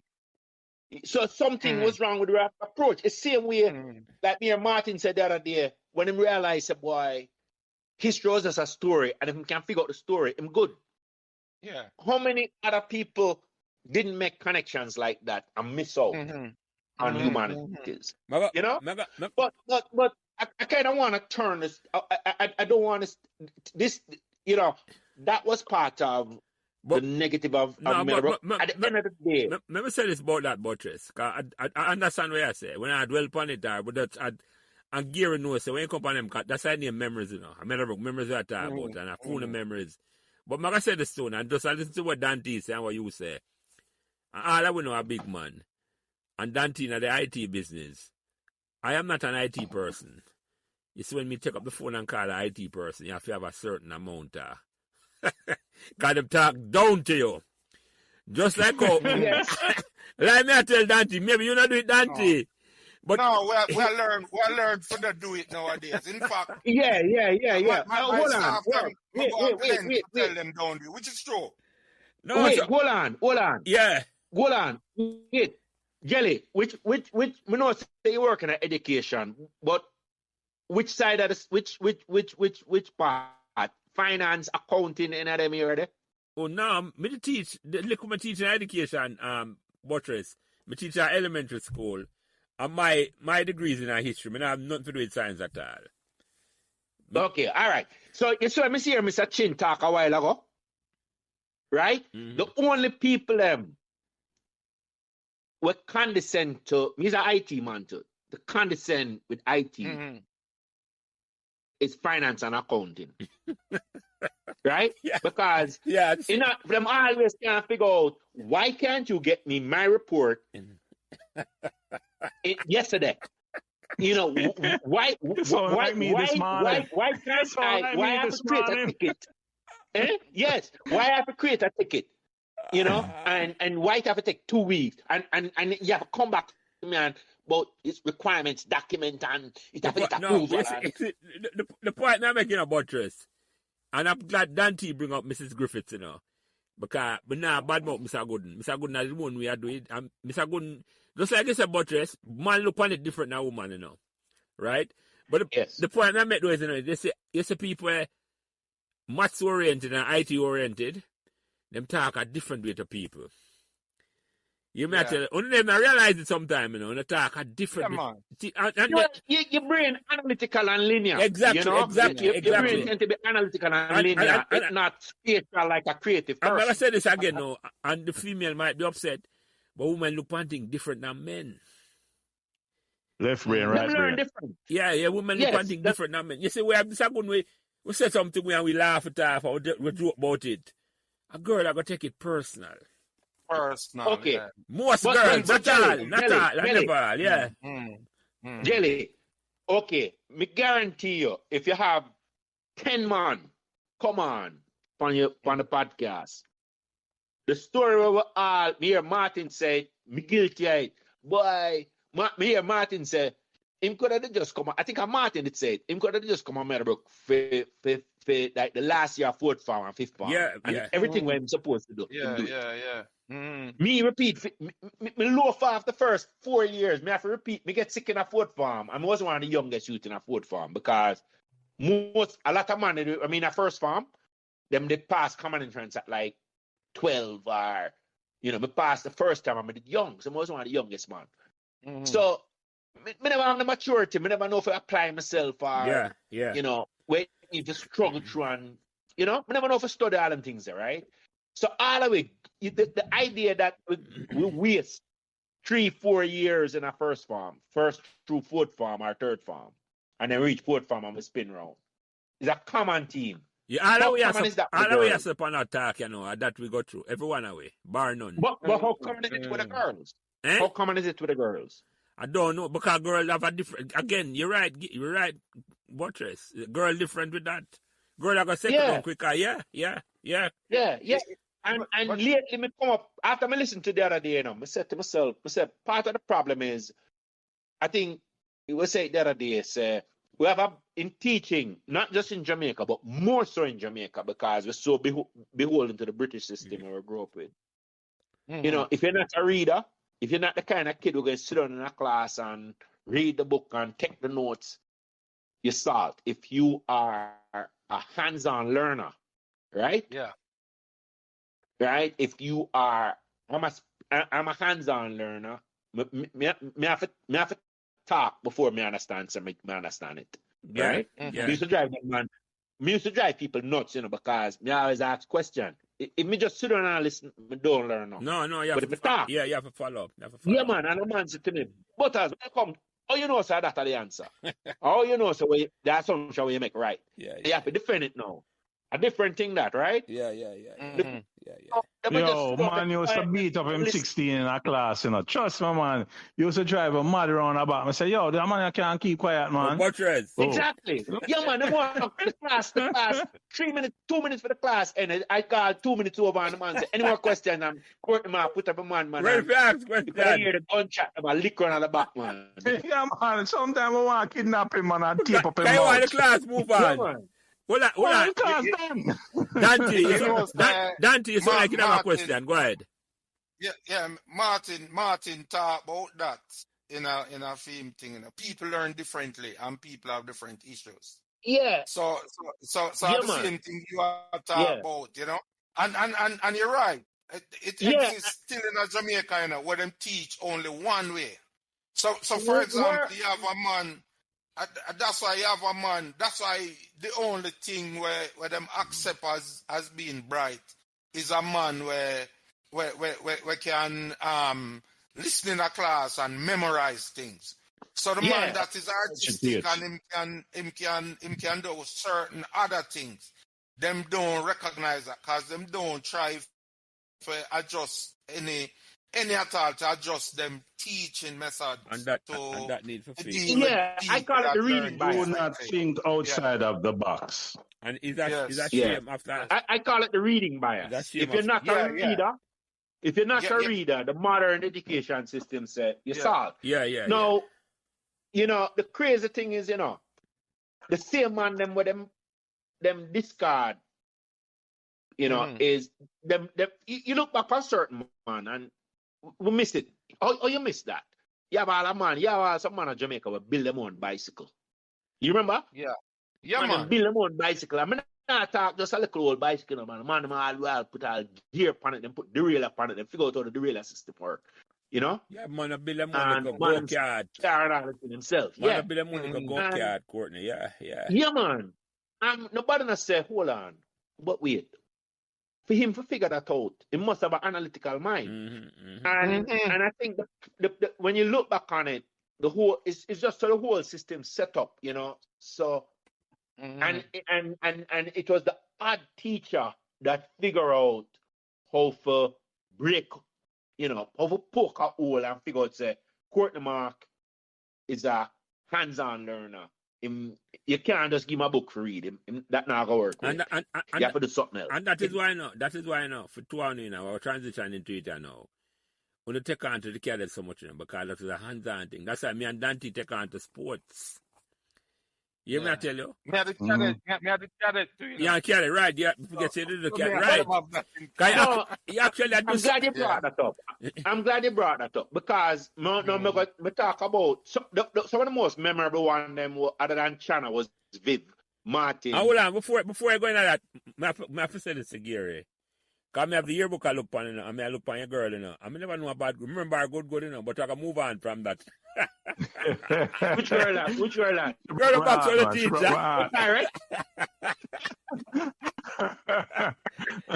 Yeah, I've been touching that here up for me because should have Canada now. Yeah. Yeah, sorry, Buttress, continue. You talk about Cadet, you know, because we know what you could trash out that part. Okay, so Cadet. Yeah. So Cadet now, Cadet for the unwashed and unwashed mashes like myself who never have no athletic ability, it was a refuge. But it was more than that for me because I grew up in a house now where you'd have enough soldier.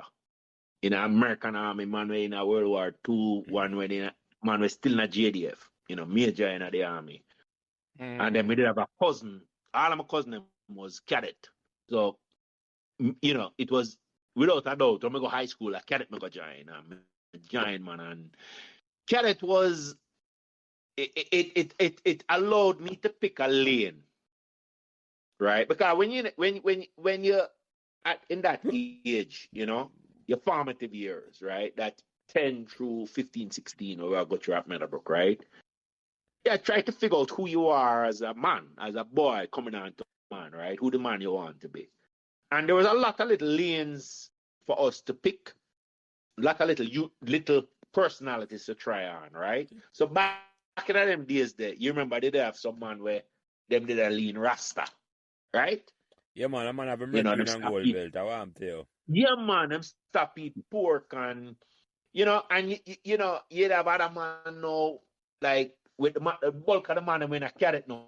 Think Pantan, think Viv, think J Mac, Milton McCourty, right? Mm-hmm. Dwayne Daly, you know. Nah, we're ganja smoking and nobody now locks. But so me now, me did bounce between all of that because you have man like Eva Barnett now, who, you know, as much as Eva Barnett is a baller, when Eva Barnett like turned 13, 14, you know, he never want the boots, you know, my youth. You know what Eva Barnett ask him mother for? The last books of the Apocrypha, the Maccabee version of the Bible. And yeah, man, so them things, you know, we had explore with spirituality. We talked about ISCF last weekend, and you'd have band like Warren Wright ask you, sit down and ask you, and they just kidnap you, and they say, is your future secure? And you're like, what? And he said, you know, when the man talk to you, know, boss, and I'm frightened, you know, boss, because the future not good for you, if you know, give yourself to the Lord. Mm-hmm. So yeah, try on a little different, go on a little spiritual journey, you know. So and that include, man, I ask you things like, you remember Marlon asked me one day, him say, this is the kind of things we they experiment with. Viv call it with a go through a cultural revolution, a cultural shift. Yeah, you know, and you remember Marlon, me always look on them man the way I consider Rasta. Me look back now and I say, the man they say, well, let me ask you something. Close your eyes, pray. Marlon look at me one day and say, close your eyes, pray. And him say, say the Lord's Prayer. And him say, pray. You pray? And him say, yeah. Him say, where the man you pray to? What him look like? See me like I'm a pass now. See the man in the Bible, that old white man with the beard. And him say, yeah, the man that starts a boy, we don't know white God. You know? So you start consider those things. You know? The man that start make it, if nothing else, they make you ask a different question. They make you ask some question where you wouldn't ask otherwise. So I said all of that, right? To say there was, and with that, Rasta contemplation and stop eat pork and, you know, soul versus dread. You remember that? You remember them things like Gary, you go a party and, you know, we Rasta belt or you pop two out here Rasta for look belt, like Michael Jackson. Mr. Top, take away from me, you know. You understand? Remember Rasta? Two Rasta belt, Mr. Top, take away from me, you know. I'm tell you something I like, man. And yo, let me tell you something. In a fifth farm, you'd have the smokers them, right? And when we are smoke, right? And we come back in the classroom. Want to run back to Hearn? Yeah? Yeah, I thought so. You understand? And we smell. Yeah. But guess I don't think so. Remember, Lance, remember. Yeah, man. Okay. Me know the story. Anyway, but, you know, go on talk. I mean, your experiences, you know, kind of different from mine, which is not uncommon because we all go to the same school, but we don't necessarily all have the same experience. No, definitely don't. A different thing completely, man. A different thing completely. You understand? It's a same environment, but we all have our different experience. Because let me tell you, when I do my show, I say my time at Meadowbrook was like a paradise plum. Sweet on one side, sour on the next. Yes. Fear you understand? Yeah. So, I mean, for me, like with the cadet business now, you know, I will be eternally grateful to Mr. Gooden. I'm the first man get court martial at Meadowbrook. Yeah. When you get court martial for Gary? 3 charge. Insubordination, failure to obey a command, and inciting mutiny within the ranks. Oh, boy. And enough for listening to podcast, hear the story here, Gary. Don't tell them. right. Now I'm going to listen to podcast. You know, and Mr. Gooden was instrumental in getting me over that court martial. And not only did I, you know, get back my stripes, I get back one. You know, I get court martial as a corporal. I'm going to come back as a You're a sergeant. Lance Corporal. No, man, a corporal. I go camp. I go annual camp as a corporal and I get court martial. Mm-hmm. And I'm come back to Meadowbrook and I tell Mr. Gooden, I'm not going back in the unit. Because I can't return as a buck private. And Mr. Gooden just said, just hold the time, bid. Leave it to me. That's what I keep remember. Him said, Chin, leave it to me. Leave it to me. Yeah. And when 4 Sergeant come out, it's my name with a sergeant beside it. Mr. Gooden drink rum with the right man, them up our That's camp. all right. Yeah. You understand? So the man So, I mean, the man in my camp decide that, Gary. yeah. Okay, I got it. Yeah, but hey, that's an extraordinary moment you forget court martial. But we're gonna listen to the podcast to get the story. But anyway, want to bring it back to this, right? So where I was going with all of that, right? In a long-winded way, was that there were all these different personalities to try on, right? Were you a soul man? Were you a roots man? Were you a Rasta leaning man, or you're an ISCF man, conservative, or what I call a conservative fundamentalist Christian? Yeah, Bye-bye Martin was one that Bye-bye Martin to take that road. Yeah, man, and we all kind of get pulled in these direction and try on, kind of stop in these places along the way. Now, where Cadet came in, right, was Cadet allow you to kind of embrace things like being a man who put a premium on discipline. Nobody wasn't going to find you, with your shirt out of your pants and you're splitting your mouth corner. You might do it, but they're not going to find you with it. The kind of man you aspired to me was that military person, your shirt tucked in and discipline and integrity is things where you go after, and ganja smoking and all of that. As far as everybody know, that wasn't something you was going to embrace. So it was an ideal lane for me, and I had aspirations, honestly, of going in the military. That was what I thought I was going to do. So Cadet was my place, and then man, I tell you, we had all these soldiers in the family. You had other cadets in the family, so it was just something for me. So when I went in, it was where I wanted to be, and I spent my entire time there from start to finish. I still remember the first day, man. Bert Samuel said, "What?" I was like, "What the heck was that?" And all the way through Neville Foster, when we in a fifth form, the bell ring. I don't know how you do it, but the bell ring, and you hear him voice on the bell ring. I said, "Fall in," and line up on the thing there. It was a great experience, man. It's never faster a Rasta now do a Courtney. Yeah, man. Oh, yeah. He come on a program that too. Yeah. Oh, I didn't know that. Yeah, I talked to him. He called me up one couple times from LA. In chat. Chris Bonafide on Facebook. Yeah, man. Yeah. Yeah, man. But Greg, you have a second question. Dante. Hold on there. Yeah, man. Here we go on. It's like me have a look at shots in my headphone. I want to change it, but true, I don't want to miss nothing. But me I try hold it. You hear me now? Yeah, right? man. Yeah. Go ahead. You have a second question. Yeah. So you know what the second question was? You were talking about the ABC and C had a reputation. In my days, I changed it to MHS. And J, there was a J, right? And then a J came. Yeah, there was a J too after a while. But you think maybe that had something to do with them wanted to change that reputation? I wonder, because I think it changed a little bit before I started school.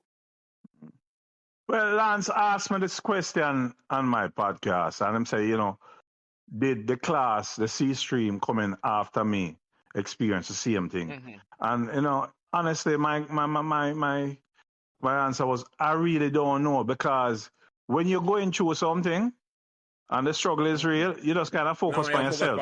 But me can't answer that. Me can't answer that, Gary. Me can't answer that, because when me hear your story, I was almost taken aback, because me have a C stream too, and we never, what Gary talk about, and Kraken wasn't at the C stream, Glenn Atkins, Dante, right? And Glenn never talked about the experience that Gary talk about. You follow me? I said to you, so as a whip a man in the C stream, so Gary right, he wouldn't have known because you see in a war, literally in a war zone, and you have to, you know, the trenches, you know, business with nothing else, you know, you just have to think about survival, you know. Yeah. And remember, we was the first free education class. Yeah, man. 1973. Yeah. We were known as the Michael Manley class. Yeah. And you know, one of the things I like, again, listen to the podcast. Especially the one with Viv, and Viv talking about the degree to which Meadowbrook was kind of like trial school. Experiment with Meadowbrook. Yes. And it makes me wonder about a lot of different things now because, you know, and I think, you know, somebody else was saying that Meadowbrook was one of those schools where the idea was to produce citizens who are critical thinkers. I've been to that. Good citizens for Jamaica. Yeah. You know, no, it because there are certain things that happened at Meadowbrook that, in hindsight, you know, we just think that's what happens at high school. That's the only high school we all knew, so we just took it for granted. But I remember, you know, and again, these are the kind of things that stayed with me, right? Me remember when we in we're probably in like second or third farm, right? And the Sharpeville massacre just occurred. We saw the film, right? And we remember the man them coming at the hall and them sing the ANC anthem at that time. And this might have been like 76, 77. You remember the song? You don't remember Figuri? And the man them saying, in Koza Sikelele, Africa. Africa. I still remember it. Remember it. Right? Constance White and Diane and them people, them did and sing them play, and them did sing it too. Right. Them did play. I still remember. And them did sing it. Right. Yeah, I still Martin talk about that. I still remember one time we coming at it, you know, as much as top on the Monday. It's a Methodist school, right? Me remember one day we coming at school, man, and, you know, assembly, and some man with some kettle drum and thing, and it's like, what the heck? You know? And you think about that. Me still remember a moment, you know, with Oliver. You remember this brother Oliver Daly? Yeah, man. It was man. Reverend, yeah. Yeah. Reverend Oliver Daly, yeah, man. Yeah, right. At some teach from Bible knowledge. Yeah. Right. At some point, he taught Bible knowledge. And I still remember this boss, probably 40 years, 50 years later almost. He told us a story of taking down the white Jesus in the church. And I think, we don't know if we put up a black Jesus in a Jamaica. Him get a fight. And, you know, in that moment, a light go off in your head as a 13 or 16, 14, 15-year-old youth. So something all right about that picture. You know, something wrong with that, you know? And when you think about it, you know, that man there light certain liquor fires in you, you know? Stop right at a corner. I want to say something about Reverend Daly. That man was a critical thinker. He was not like the rest of the pastor them. I remember it was. I'm going to give you an example. In class one day, right?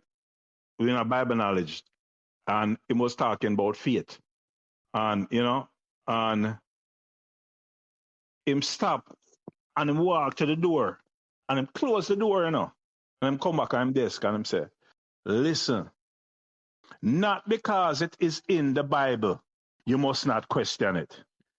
If it don't make sense to you, question it.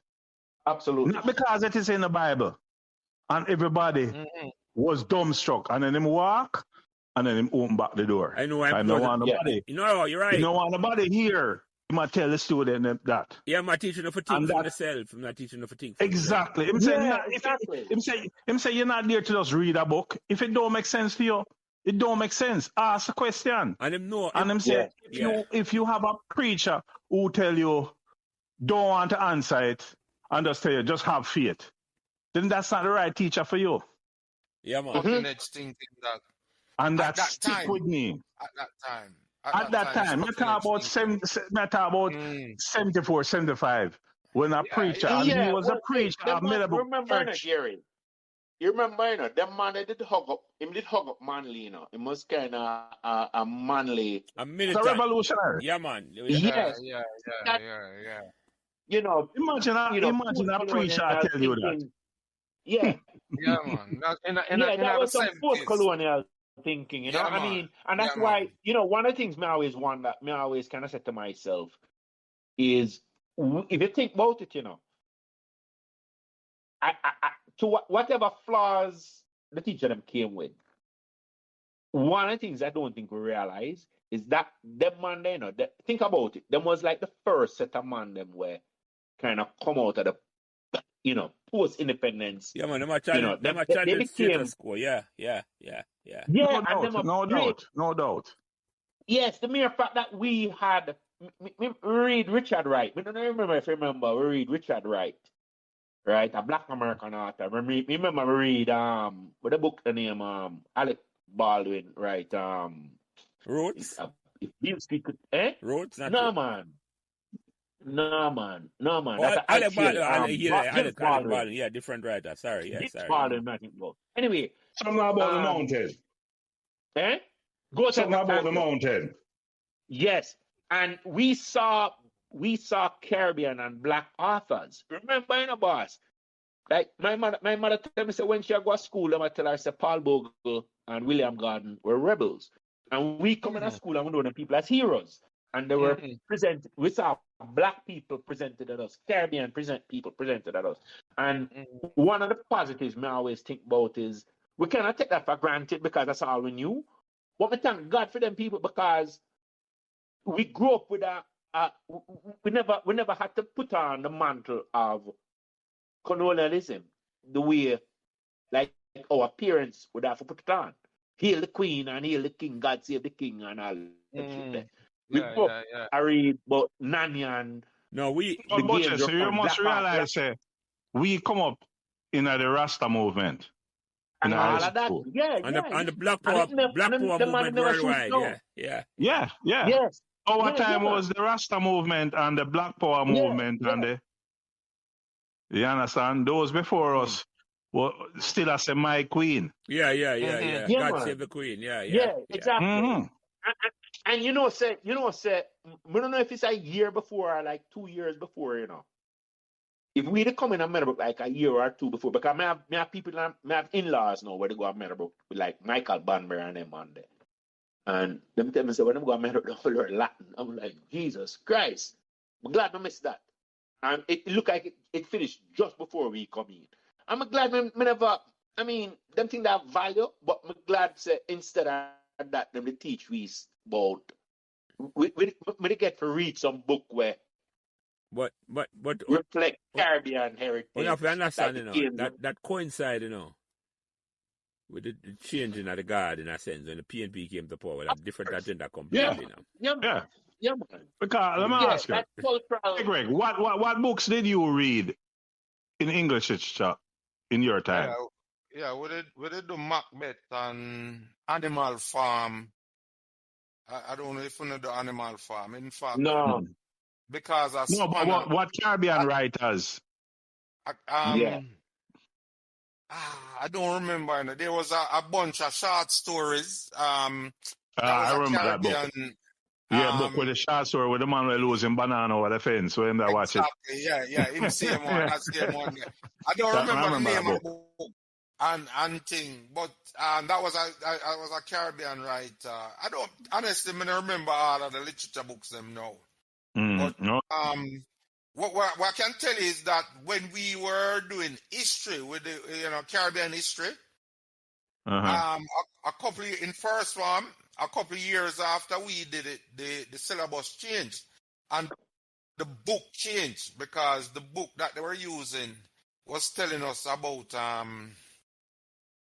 the Caribs were savage and all them type of thing. Exactly. And we talk about the Caribs and the Arawak. They weren't teaching us about the Tainos. Right. Yeah. So Okay. that the change. So there were still some remnants that was being carried after una leave and thing. But after a while it cut out. But it just shows that things were set a certain way, and after a time them start to looking back on it now, I've realized we were in a middle of transitional period, big time. Right. And I think that group of teachers that we had from that, they were, think about it, when the man that was school, the man that, if I'm worse than them to go out of school, I'm like the Howard and them school there. Black most of them get some serious exposure to Black Power movement. Black Power movement. Yeah, man. And when you look back on it, when again, me think a lot about like Miss Morris. And somewhere in Miss Morris' mind, she said, why the hell we have all these picnics in Jamaica learn Shakespeare? Somewhere in the back of her mind, or if it's not her, our contemporaries, because somebody decides, say, no, make the picnic them learn about something them know about. Yeah. So remember the games were coming. Yeah, I remember that. Gary, you remember the book there? Yeah, I remember the title. Yeah, man, I remember it. I remember it. Yeah. So we still remember it. They have a sex scene in it. Another one I remember. Sorry for cutting. Marathon Midnight. Yeah, man, come. Which one? Marathon Midnight. That was about the Asian Revolution. I don't remember the author. Yeah. Yeah. So why I ask is because I taught history at Meadowbrook. That's one of the subjects. And the history that I taught was Caribbean history, which was just a niche. You understand? So I wanted to know how the narrative changed, or if it changed, or did it progress after me. All right. Here's a thought process, right? We did not learn about the single most influential Jamaican, period, before Bob Marley, Marcus Garvey. Single most important. Right. Not part. It is not part of GCE. First one and Andrata. Exactly. Yeah, Garvey never taught in a school at all, and him is the most important. Hell no, that was too revolutionary. And not just Jamaica, Buttress. I go as far as saying the most important black historian worldwide. The message of Garvey that teach. That's why them running from America. Yeah. But the sad part is that even though we were the beginning of, to me, the change, the post-colonial change, the free education group, we still didn't. It didn't even occur to them that, hold on, the single most important black man out of Jamaica, the single most influential Jamaican that has ever lived, Bob Singh, right? Malcolm X was influenced by Garvey. Yeah, Garvey. Ho Chi Minh, without a doubt. Ho Chi Minh used to listen to. You know that Ho Chi Minh used to listen to Garvey. Yeah, man. And we never learned about Garvey. America, but you gentlemen, you must understand, when Manley come in, and them come in with film mandate, there was still a system called the Ministry of Education. Hey. And the Ministry of Education never did just change because the government changed. No. True. No. So you never get Garvey because it's the same old colonialism on them. The civil servant them still run the ministry. Right. Yeah. The Ministry of Education never changed. No. You understand? Yeah. We're not going to get that. No. Yeah. The ultimate point I want to make was that I still give credit to those teachers who figured out we need to empower these kids within the parameters and the boundaries that we're stuck with. We need to give these kids a post-colonial education, an enlightenment, right? And they did it. I give them credit for it, you know.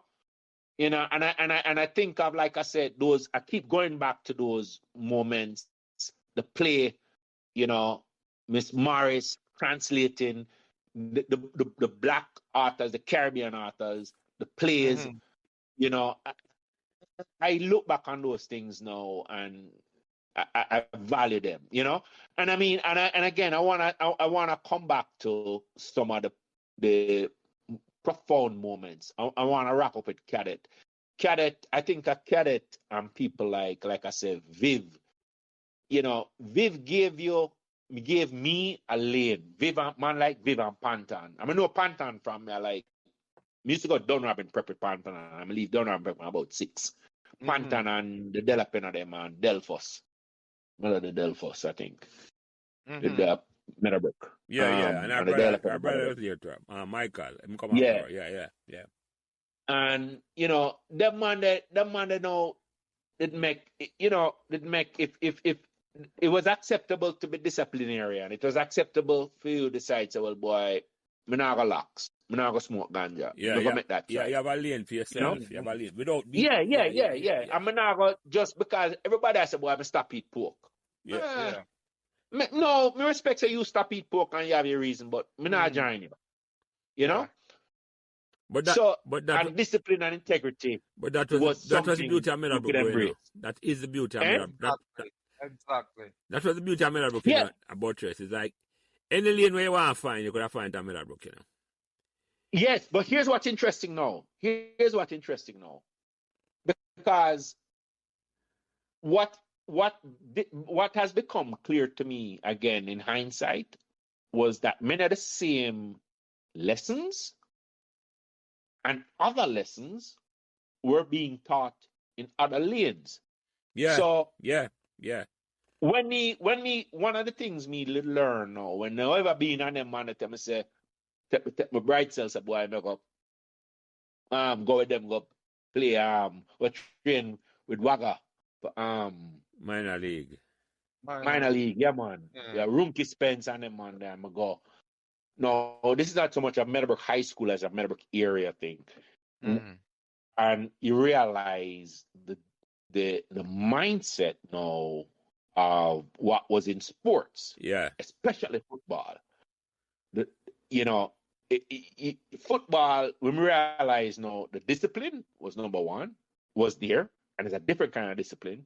A kind of no man left behind in football. In other words, one of the things me remember, me meet Johnny Peck and I forget who else with me. Johnny Peck and some other man in the minor league side, you know, and eventually them come Ira Turner. Yeah, man, Ira and you know, it was, I had no business being on the football field with those guys. But one of the things you learn was with all of them man they being big baller in the bars. You know what was interesting? With all of my athletic ability, they never one day put me down. Yeah. Never. Yeah. And the mother mindset kind of like, and this is what I used to, I'll come back to something that used to irritate me about Meadowbrook. I tell you something, I'm passionate about football. It was the give all, do not leave anything on the field mentality. When I play, it was something, me never, I didn't like the game and all of the gears and everything, but when you go down the warrior mentality with them have, say, all of we in a war. Until that 90 minutes, we in a war. When the game done, the war over. Yeah, man. Yeah. But do not, when we out there in a boss, before my broke, but the ball, you not pass me.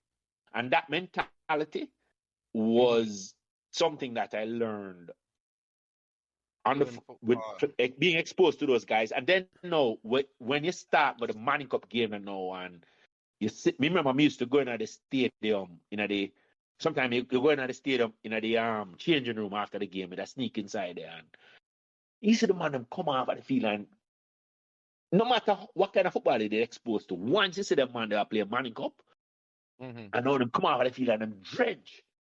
And then you see them and them start take off the wrapping off of them foot and it black and blue and you realize, damn, It's war out there. Like a war, them ago. Yeah. Yeah, man, it's like where them come from, man, and the man limp and you think I just drag, man. When them take off the rapid, man, and you see them for black and blue, and that's why it used to really drive me nuts, man, because and a 10 man in the stands, you know, it used to piss and worse, you know, boss. Me live in the UN then with all the Calabar and the KC man them, right? And you know how them operate already. Yeah, man. You can't, but hold on, Buttress. Talk about the KC match. I mentioned the KC match when Meadowbrook finally beat KC. That was... okay. There are several moments in football that stand out in my mind. And I have to just indulge me a little bit. Let me be long with it again.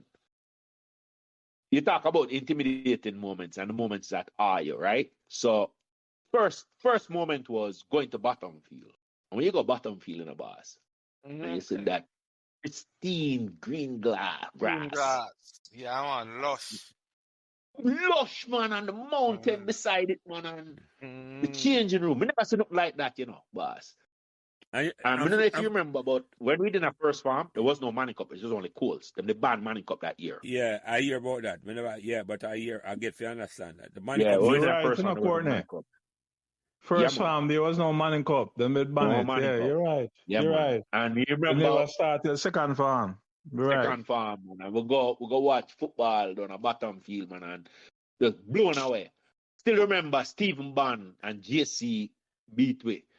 And we have a youth named Alan Clark, was like our baller. When him come, man, Alan Clark, our gears always look like Santos gears. We don't know why.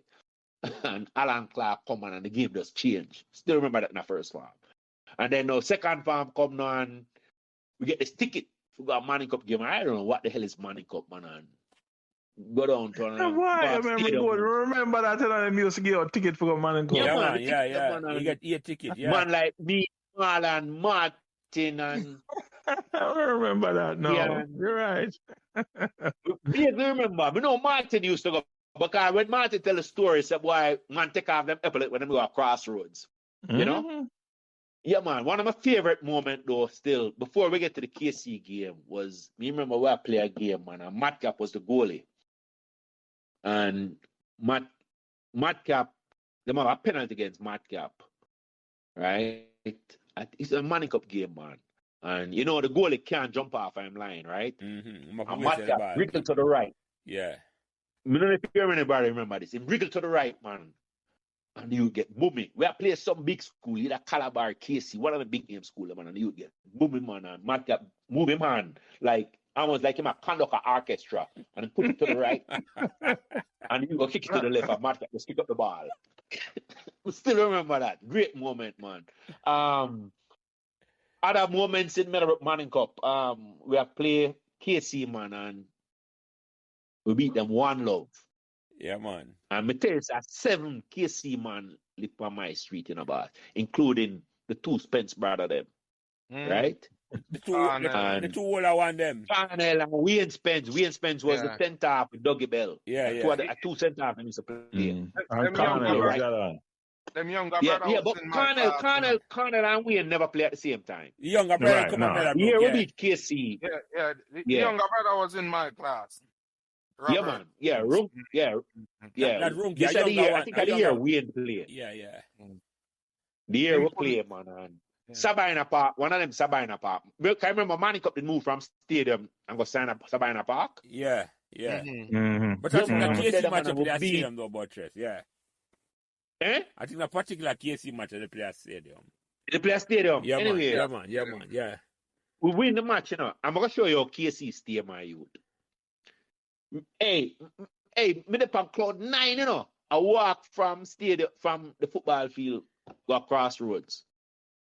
And when we reach a crossroads, you know, boss, you have some man when come from KC, we never go to the game. And the way the KC man, them braggadocio, you know, boss, them say KC win. Because without them lose, you know, the purple and white, we ball out, but them lose. You know? But I have a favorite moment, man. We beat KC 1-0. Never forget that. You know?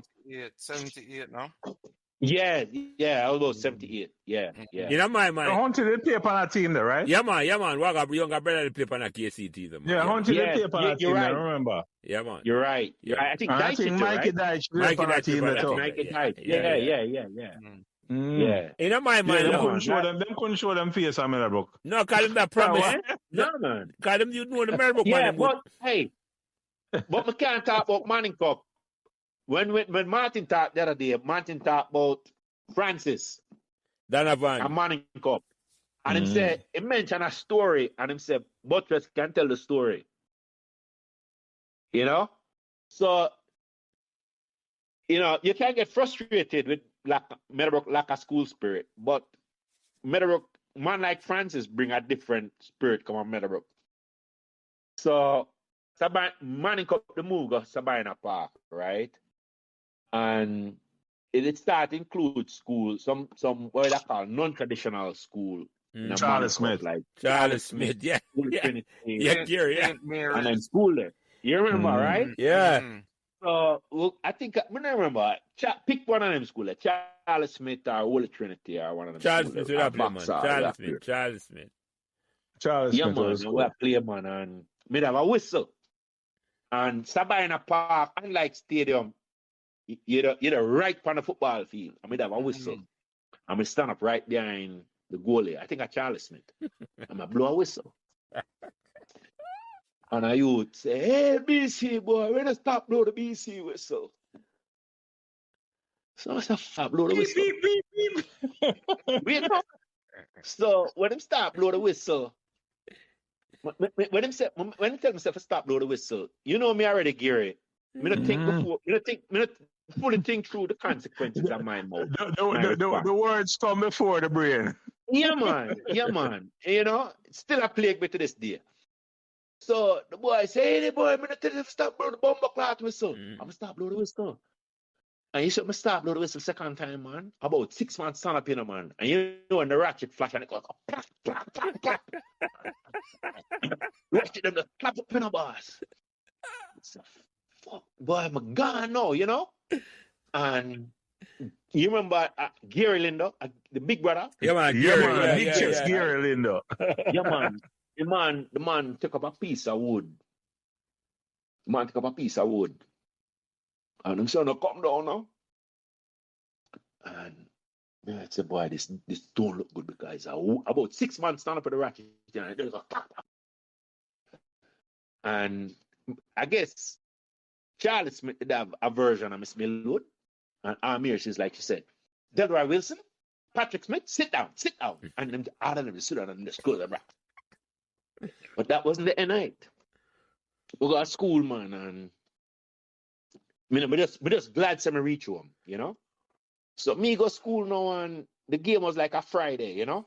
I'm going to go to school, man, and Donovan Francis, which was Meadowbrook first real bad man. Yeah, man. Everybody else was pure bad man. Donovan Francis was even in our class by himself. Yeah, man. You know, if he used to wear, just how him look, or carry himself. An original man, the type of pants and shirt and shoes them used to wear. Yeah, man. Gabardine. Say it right. The first bad man. The first politician. An original. The first Tishan, gunman. Yeah, man. Original. Yeah, and he never tell us him did bad. Everything about him, they tell us it was the real. And not chuck it at school. You don't know. No. So you know, Tigger, I don't know if your time, because me tell my daughter and say it was a civil war. 76 election. Yeah. A civil war. Home guard and everything that go on and eradicate, that's what they call it. S90 squad. And jump out, remember jump out operation. You know? And them things that go on, you know? So anyway, the incident at the Charles Smith game, man, and Donovan Smith hear about it. So come to me, hey man, me say something out there, we are Sabina Park. See, said next time you go to the game, make sure someone know. You understand? Yes, I mean. I say, I tell you. Yeah, man, that's what I'm talking to, you know. You see me? Yeah, man. Yeah, Make see you sure, in make talk. sure, Yeah. make sure you know what I'm going. You see me? So the next game now is like a week away, you know? So me a praying on my mind, so well, boy, by the time the next game come round and forget. So we go, I think it's another Sabina Park game. I don't know if you remember, them did have a tunnel. And the tunnel, how the tunnel work, you can walk on the field or you can walk to what I used to call the tea house. It's like a house crossed on the other side of the field. Mm-hmm. Right? So me stand up now and the game I get ready for start. I don't remember who we are playing. It wasn't Charles McTurner in school there. You remember what I used to call Bucker's hat? Yeah, man. Some hat. Yeah. Them look like an upside down cone and the top flat. Yeah, Buckers and yeah, man, it have a design in it. A player that you see I come through the stand and the player them come out, you know, and I get ready to come out, and them man is like them yell up them virgin in the changing room, and then the game all get ready to start. So I pair them hat they see I walk through, man, and we did a look down now upon the hat them, and he said, "Oh, the game will start now." And me I pray say, "Boy, Minister Francis, so I'm good." And I see the hat them I walk through, and I see a man come through, man, and one of the hat just peel up, man, and look up, Mario, and a Francis that man. Tell us, when you come on the game, if you make me know, say you come on the game, man. Come with me. Yeah, man. Him carry crew. No, well, it's not the crew that bother you. It's what the crew carry. Yeah. Because them days, the man there either have a Panam bag, a BOAC bag, or a Puma bag. And it's just under them shoulder, you know? And nobody now gonna ask when on the bag, you know? So I'm go over them, man, and at the longest game in my life. I can't tell you how the game go. I can't tell you the game, who play who, or it end. All me I try think is, please, dear God, just make the game end and nobody not see me. So the game end and him and Virgin him attack and we are leaving, you know? And in my mind, I said, boy, him just remember say something happened. And we are leaving, you know, man, and me I try catch up with who, you know, go back across road with that. As me like me think me get where now, you know, say, you don't remember nothing, you know? Just say here, yo, my youth, you said the youth never deal with you. And it's like, you know, we just want, all you want is just say, no, me not say nobody, you know? Come in, you know, you have to come in the back, walk across road, man, I visit them. And it's the longest walk across roads. But that was Francis, man. Francis was, if you're in a theme tribe, you're secure, you know? Don't worry about nothing. Yeah, and man. it was the real deal, man. Yeah, man. Yeah. The original that, man. The original. Yeah, man. The original. Nah, forget it. I'm saying to see Buttress. This is a KC match we won. I think that changed the confidence of the school in terms of how we look on things. Oh, yeah. It was about a year after that we win Walker Cup, right? No, it's a little while after that. What happened first? Yeah. We started with cricket first before starting football. Because something yes. Remember that. So Lance, you used to play upon a Saturday, right?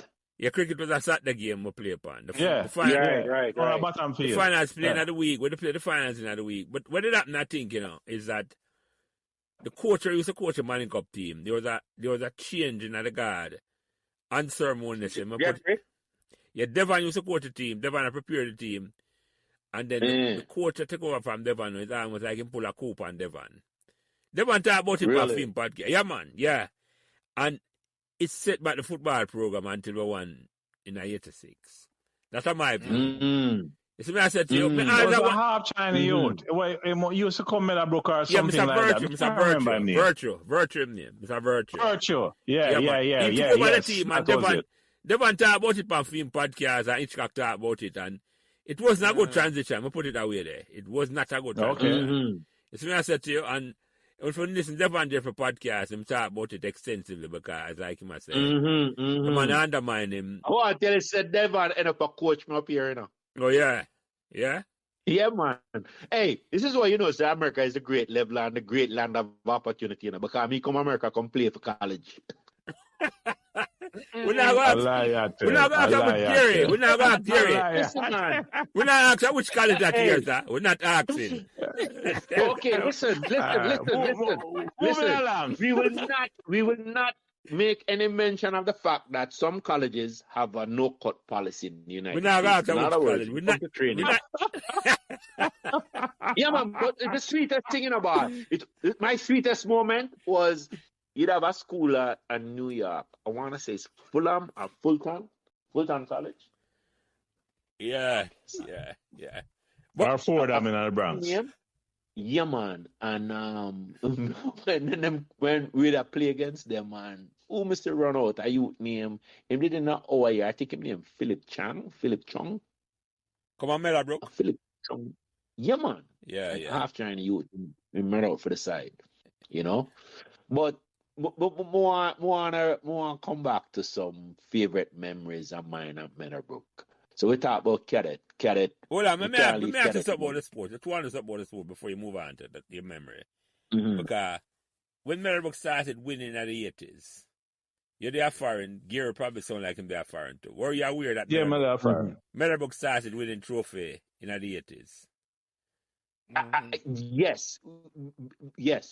I was still keeping track of things like Manning Cup. I distinctly remember just being when people like Eva Barnett, I tell me, say, boy, we are winning Walker Cup and Sunlight and.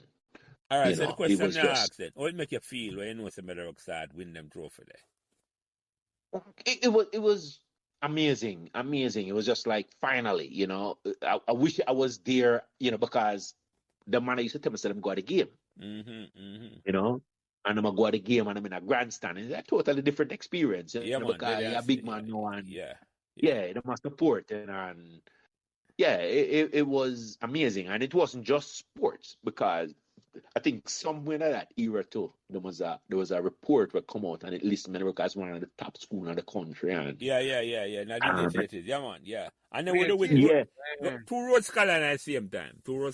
Exactly. All of that was in the same era. So yeah, man, it was kind of like finally, our moment of prestige. And for you, Gary, well, you know what it do for me? Yeah. You know what it do for me? When them conversation take place in a college them time. And the man there Casey and Calabar and whatever. And the man them start talk sport. Me go a bathroom go piss. Cause me can't talk. So when I start win now, me don't have to go a bathroom. You're bragging rights, I know, yes. Yeah. You understand? But when I start talking about them things, me just kind of ease up and just walk out of the room. Because I can't participate. Man. I've been there, done that. I never noticed that makes such a big difference that a man, when left the school long time, you can have a conversation with a man and push back and say, nah, man, we win such and such and such. Same way, yeah. Well, again, Lance, is the reason why I say, when I did the podcast, like bring on a man where can talk about things where me never experience. Yeah. Cause me never experience the winning thing. It did start change. In a 79, 80 when you have, Anthony Walker, Tony Reynolds, Anthony Harvey, Bonnie, and the whole of them man start playing. Yeah. We wasn't no beating stick. No, man, that 78 game. We start beat team like Casey, Charges, and them thing there. That game there, that year. But we never made the second step. No, we never made the second step until the 80s, Gary. That's the whole point. Right. So I want to tell you something now about winning. 2010, you see, them other alumni tournaments. Big, here in Jamaica, big thing. Them keep it up a Barbican field. Big sponsorship and well promoted and everything, and it was supposed to be the inaugural tournament, and them start promoted for every year and everything, and Metbrook win it, and them not keep it again. Yeah, I tell you, we mash up the headline, Gary. It's not. Yeah, We crash the party. Yeah, man. We beat all of the big team. Then we beat Georges, we beat Woolmers, we beat KC, and the way to winning the trophy. Yeah, man. The wall. I'm going and cut the sweet 16 cake. I'll sit on Yeah, man. Eat off the whole of the cake, man. A big thing, man. You win. Whoever won the tournament would win a money for them school. Yeah, the check was made. Listen.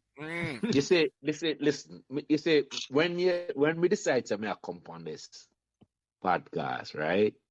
When Jelly invite me, say, me have to come here and represent the unwashed masses of the unathletic, the athletically, right? So listen, man. Look, man. Change, boy. Change. No, but seriously, man. Look, here's the problem. Hold on there. I can tell you something about unathletic. The same tournament, Billy had a big ball at school. Me used to fool around cricket. Me make some cricket team and thing. But me no make no football team at Meadowbrook. So, but me play a whole ball after me leave Meadowbrook. And then we say, all right, we got trained for the team. Because we're, a big tournament, so we organize a training session. And me pick up Billy and me carry Billy. I don't know, Billy do a podcast, William Lyon, Billy Rush, big ball at Meadowbrook, and even after him leave. And we go, him actually play upon the winning team, 86, the Walker Cup team we win. Yeah, maybe in Evandale, Gary, you probably doing. Evandale, yeah. German, him brother German. When him cause German, we used to play for Medevin. And brother. I read you. Yeah, remember German. Yeah, man. So we got a train in the night and we're training and thing with Minot, them and some other man and Fuzzy. I think Fuzzy podcast are come up and thing. And we say, here we go. When we left the train and I drive go home, he said, Billy, this not look good enough. I better we coach that team. Yeah, man.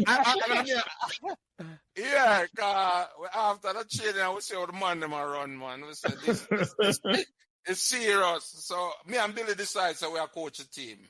And I, we play our part. We end up coaching team. And we Billy, this not look good. We leave training. Where I say, at them time they wouldn't in a shape where drink all for rum at night time and all them things. So we couldn't run with them out there. Byron, you remember Little Big Man? Yeah, man. He might play ball. Yeah. Byron, Little Big Man. Yeah. But Little Big Man play upon a team and Pee-wee and thing. And I want to say, the thing runs so good, Yeah. That's a thing that George Smith. George, you don't know Pee-wee, you don't know Pee-wee. Pee-wee probably younger youth for them. No, Gary, the man remember Pee-wee, because Pee-wee came a little after them leave. Gary man remember Pee-wee. Okay. Yeah. Yes, but we're going to bring it back to our shining moment. Gary, with it come what? With it win the cadet inspection 1 year, and then we come 1 year. More than 1 year. Remember, Meadowbrook is one of the oldest units in the corporate area now. Yeah. Didn't even know that part. Yeah, when Meadowbrook have cadet unit, Calabara Boy Scout. No, that's why Gary get court martial. You're right. You're absolutely right. That's why Gary, thinks a boy enough for chat to him, Yeah, so when some man have them say they make all man in our whatever and they make the money upside, my great moment was that year when we do the silent drill. I remember if you remember it. I remember that. Yeah, man. I remember that. The whole of Meadowbrook tear down, man. The whole of Meadowbrook tear down. The Tigre, so in our time, this is before, I think we was probably one of the last year when them actually allow us to have access to real gun in a cadet. No, yeah. I think because we used to have the DP rifle, the drill purpose rifle. We didn't take out the firing pin because the drill purpose. Yeah, but because remember, Meadowbrook was one of the few schools that had an armory. Right. So we used to have the drill purpose in school. Right. So when we in a first form, right, Meadowbrook had, I think, one platoon, By the time we one left platoon. Gary, it was 3 platoons. Yeah, right? because when they just start have the girls them come in. Right. Yeah. And at that point in time, you know, I wasn't really for it. You understand? I wasn't really for it, but we did have a little small squad. It wasn't the girls though. But anyway, we did a drill, and it was a silent drill with the rifles, right? And let me tell you something, man. I think we wore gloves. We had a drum corps at that point, right? Yes. We had a drum corps at that point. Anton was drum major. The drum major, right? And the man them give one command, like them there, forward march, and we start march, and the rifle them and thing. And let me tell you something, you know. So when in a cadet, you know, you were the polar opposite to the man them where I embraced Rasta and them things there, you know. You know, you was part of the Babylon system, you know. That's how you was kind of viewed, you know. And when we do the silent drill, man, I think the first time we did it was actually the inspection, and that's the first time the whole school see it.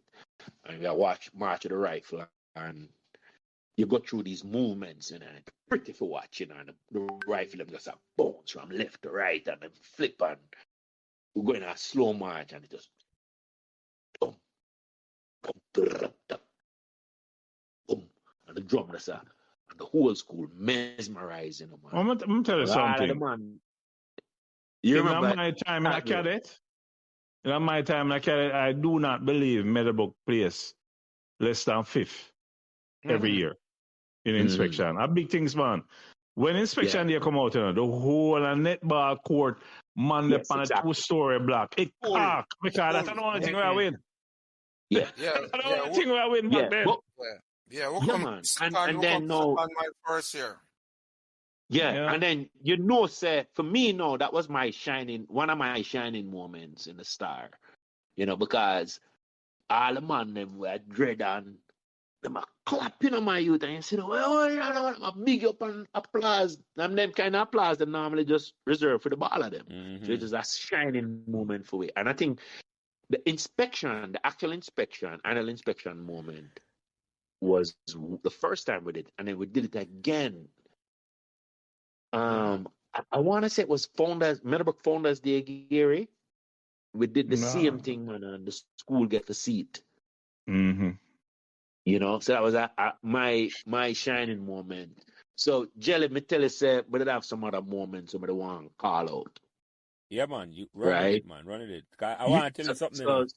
We're there talk for about 2.5 hours, you know. 50 minutes short at you. And I have not Buttress a question, Dante. One question. Ask me to choose me. No. You asked me more than one question. Martin did ask one question. Let me ask a question, Buttress. You were what rank in the cadet? Well, my name was a corporal. Corporal. He was a corporal. Yep, I think Gary never turned sergeant. Gary turned sergeant after me leave. After you leave. In a 6th farm. Because me and Buttress was corporal. When we got 6th farm, it was corporal. Then I get court marshal and then I get sergeant. Because Foster used to have one platoon. Me used to have a next platoon. And I can't remember who used to have the 3rd platoon. Right. Which was the girls. That was an amazing growth because when we were in first round, there was only one platoon. The girl platoon. When I left Meadowbrook, a 3 platoon we have. The girl platoon. It wasn't Judith in charge, right, Gary? Judith goal.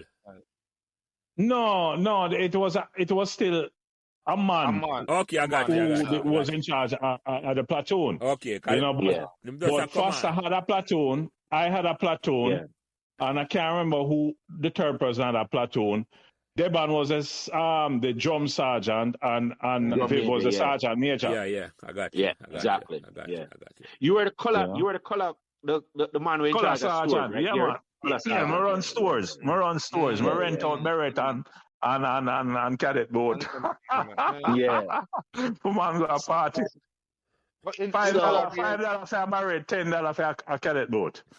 Really? No, so that was new because in our time. When me did it, you know, it was just something I'm issued to you know? Yeah, man, we had our own uniform. But in our days, you never had a girl platoon, you know. The girls that come after me, march together. Yeah. Yeah, No? that come after Okay, me. because Yeah. here's my story behind that. Why I was kind of against it. Every year, I go annual camp. You see the kind of things them will go on a camp? And Girl people shouldn't be exposed to that. Yeah, Oh, yeah. exactly. Forget But, annual camp, Gary. Our own local camp. Aye. The things will go on at Meadowbrook in a camp. Yeah, man. Me remember. Me wouldn't want my daughter exposed to that. Me remember 1 year, man. 1 year, right? The man on the side. Oh, yeah. But me talk our local Meadowbrook camp. Me remember 1 year local camp, man. The man, you know, them used to polish, man. Them take polish and rub it on the man. So 1 year, the man on the side said, boy, that never enough. You remember close up toothpaste? Yeah, man. Yeah, man. So the man and take close up toothpaste, man, and to look at the youth in our first one, man. I still remember like an Indianish looking youth. And the man them rub it on him eye and put it on him hand or something. And somehow, man. And kicking him face. No, somehow the youth, the Colgate, the close up red toothpaste end up on them balls. And it's that like a red youth and them put it on him face, put it on him hand and scratch him face and it go on him eye and it end up on him balls. And the next day, man, the youth balls swell up. I still remember that.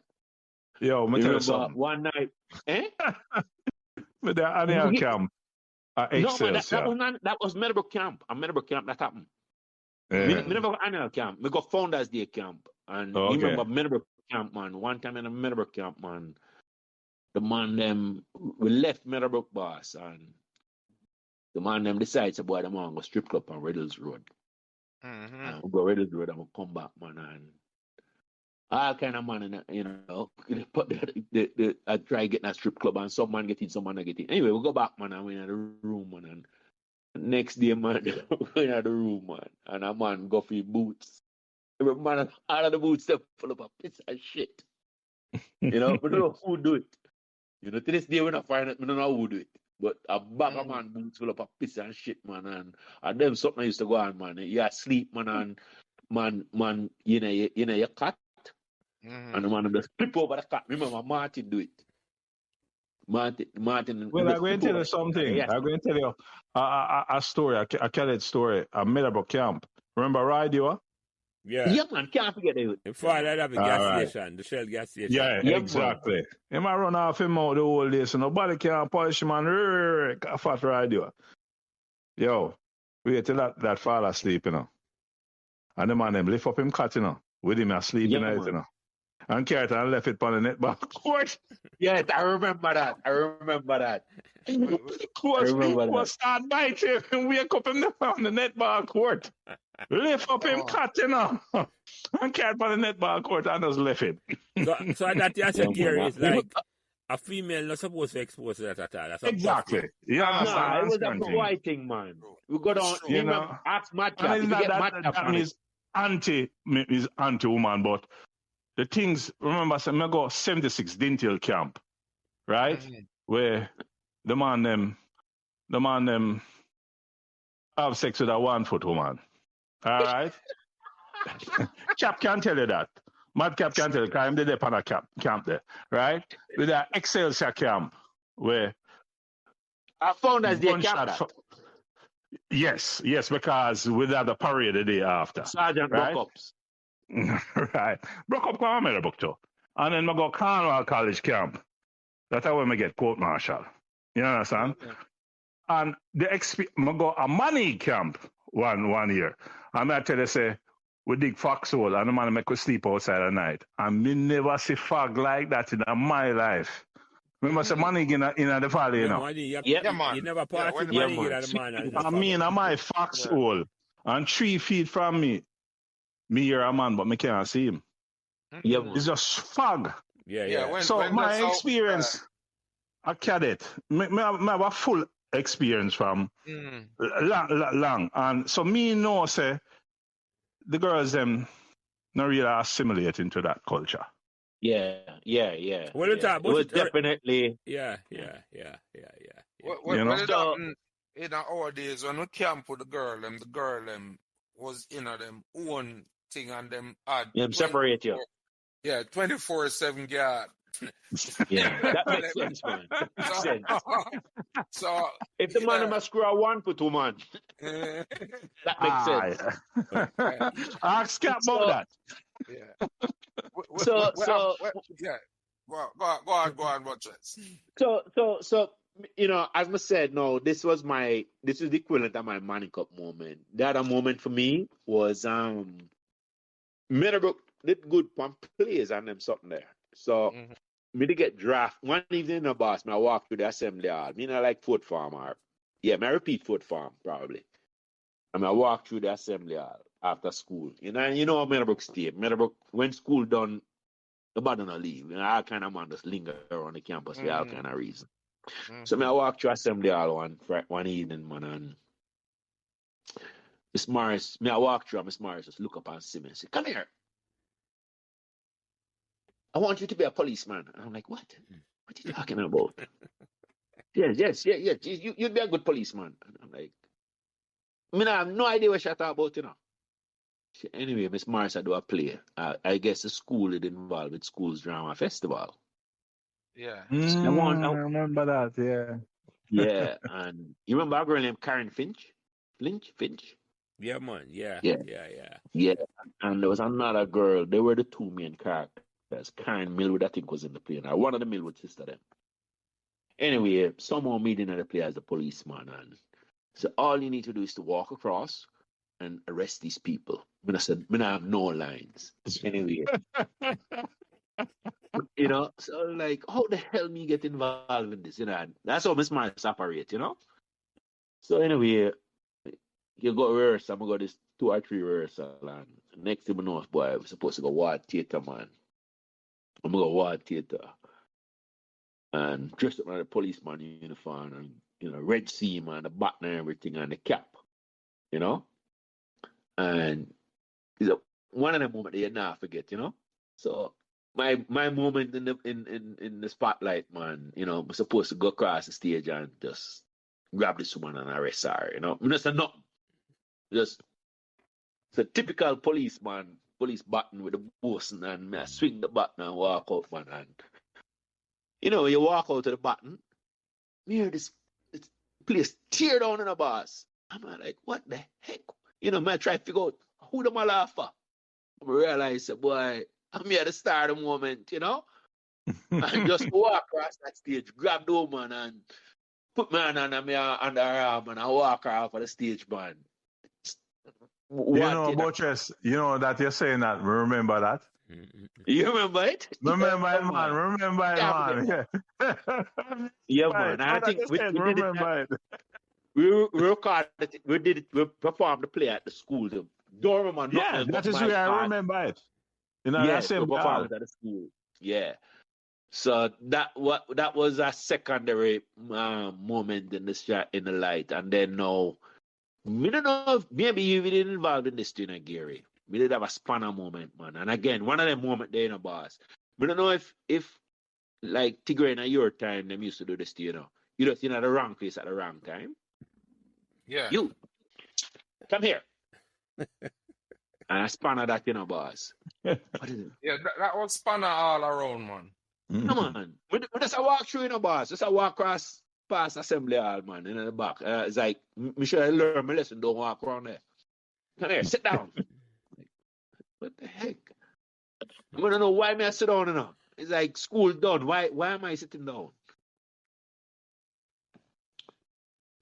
And get a piece of paper. You realize he in the Spanish choir. Like, what the heck? And Gary, Spanish choir. Sing this. Yeah, but I hear about that, Gary. Yeah. Me never hear about that. Me sing it, me remember. Gloria a Dios en las alturas, en la tierra pasa los hombres. All right, my youth. You remember? No, but me I listen, yo. The highest. Still remember it, man. And when we sing the song, man, I think it must have was a Christmas pageant, and Spanner just draft, boss, you volunteer, as them call it, and me not gonna lie, because me learn more Spanish in that choir than all of Miss Edgar class. All of Miss Edgar And class. yeah, man, and when we sing the song, man, and some of them man them in the night, we want to feel like Al Pantan and maybe one of the Mendes brother them in, and because Spanish she wants some man, she just if you in a line of sight, man, she just draft you, and we sing the song, man, and my shining moment. One of my shining. It was fun, But So hold on. Make I summarize that. Your three special moments. One is a soldier, one is a Babylon, and one is Julio Iglesias. yeah. Okay. A big time singer. Hey, listen. We could have focused on the day we done a bottom field and Muchika, like first farm in a boss. When man like Muchika call you, is never a good thing. Muchika said, come here. I'm like, what am I do now? He said, like him would say, you're playing Silly Medan. I'm like, what? I didn't know what Silly Medan is. Dangerous place on the field. Eh? The most dangerous place on the field. Cricket field, yeah. Yes, man. The next thing you know, man, me up on the field. Me the first or second farm in the boss, and God sure play Ratney. And Ratney all of the ball of them and all of the cricket of them. I think Spanner because Spanner was Sanders. Yes, Spanner. Spanner was Sanders. Well, Ratney used to have all of the athlete there. Yeah, Muchi was Ratney. Yeah, Muchi was Ratney. Yeah, we go to school, Muchi was house captain, and Muchi was Ratney, Yeah, Muchi was Ratney. I mean, I got short. Muchi? Yeah, Muchi was Ratney. Muchi was Ratney. Yeah. Yeah, well, me don't know, boss. One of them big man, because them they look like... Muchi was Ratney. Yeah, Muchi was Ratney. Yeah, man. One of them big man. He was house captain. He was house captain of Ratney. Yeah. You're right. And them just see me, man, and them just say, come here. I mean, like, me just look at me and say, boy, you play Silly Medan. And I don't know what a Silly Medan is or half is, and, that, whoever it was, nothing never come my way, man, and I might turn for bat. And whoever may play against in a boss, him just look for hard at the field of them and him just say, come in. I wonder, wait, this don't make no sense. Why am I bringing everybody? Like everybody's like 5 feet from you, And I said, boy, this don't make no sense. And I feel good now, because it's not even like Cole's version I play with the big boy. I play 5th and 6th farm of them, I see now cricket man. Yeah, man. And one of them big man where I play Sunlight come in, And remember, said it's a man like, I mean, at first farm, I play with man like Tito Holmes. Yeah. Still there, Meadowbrook. Yeah. He was a big cricketer. He was captain of the Sunlight team when we just come on Meadowbrook. Yeah. Right. But still. Yeah, Tito. Tito, okay. Yeah. Yeah, man. Yeah, I think the man that used to play cricket Lance. Yeah, man. Real boy, they play on the Sunlight team from there, man. Yeah, okay. Man. Yeah, man. Yeah. Yeah, man. And them man they play against, I think them man they play against are like Michael Holden, Them overlap. And Tito was like major cricketer. Them man, I guess them Gartro must say the shorter man. So whoever we play against, boss, Muchika never up on my side because Muchika calling all of the man them. And I said, but this don't make no sense. Why him calling all of the man them? And Jelly, you're a cricketer. Tigo, you're a cricketer. I don't know, Mr. Chain, if you much of a cricketer you are. No, sir, that ball I like too hard. Man, a madman game that. Okay. Well, the ball I like too hard, man. I agree with you wholeheartedly. So I try to figure out why would I bring in all of them on them. And he said that ball and it come and it a bounce and it, it's right there. You can hit it. It was slow. It was nice and perfect. Right about just a little bit below my hip. I'm hit it, man. And I was like, yes. The ball goes straight up to the ear. A man catch you. Yeah, man. And that was all part of the master plan. So The only asked cricket me- game you used to play are two kind of cricket. Bat up and Catch catch a and catch a shove. yeah, man. Or red carpet. Yeah, catch a shove and bat up and catch. Word carpet. Yeah. Yeah, man. But you know, I wanted was to. I didn't want this thing to end with just this almost negative picture of Meadowbrook. It was like everything else in life. It had the good and the bad. Yeah, man. I remember it. No, Trust let me. me tell Lance. Yeah, go ahead. It's not about positivity or negativity. The memories. Because About memories. it's the memories. It's like the great Yeah, but summarize. I wanted to make sure The truth because is the not, Courtney, the truth is not what you want it to be. It is what it is. Yeah, man. Yes, So you either bend to the True. truth or live a lie. Yeah. Yes. All of that is true, but the question is, which truth are we going to focus on, right? No, And it's not at about the that end of focus. It's your memories. It's your memories. Yes, at the end of the day, Meadowbrook set me up. I don't believe anything may accomplish in a life, Mm-hmm. right? You know, academically, you know, and what that portend for you financially. None of that. All of that is a result of Meadowbrook. Well, I don't. And Mark. Let me say this, Buttress. I don't think Gary has said that, you know. I think Gary has said the same No. thing. What I'm saying is, it for me, you know, we can. Which story do we choose to tell? You understand? Yeah, but that's my whole point. You're That my Yeah. whole point to Lance is that he has been doing podcasts, right?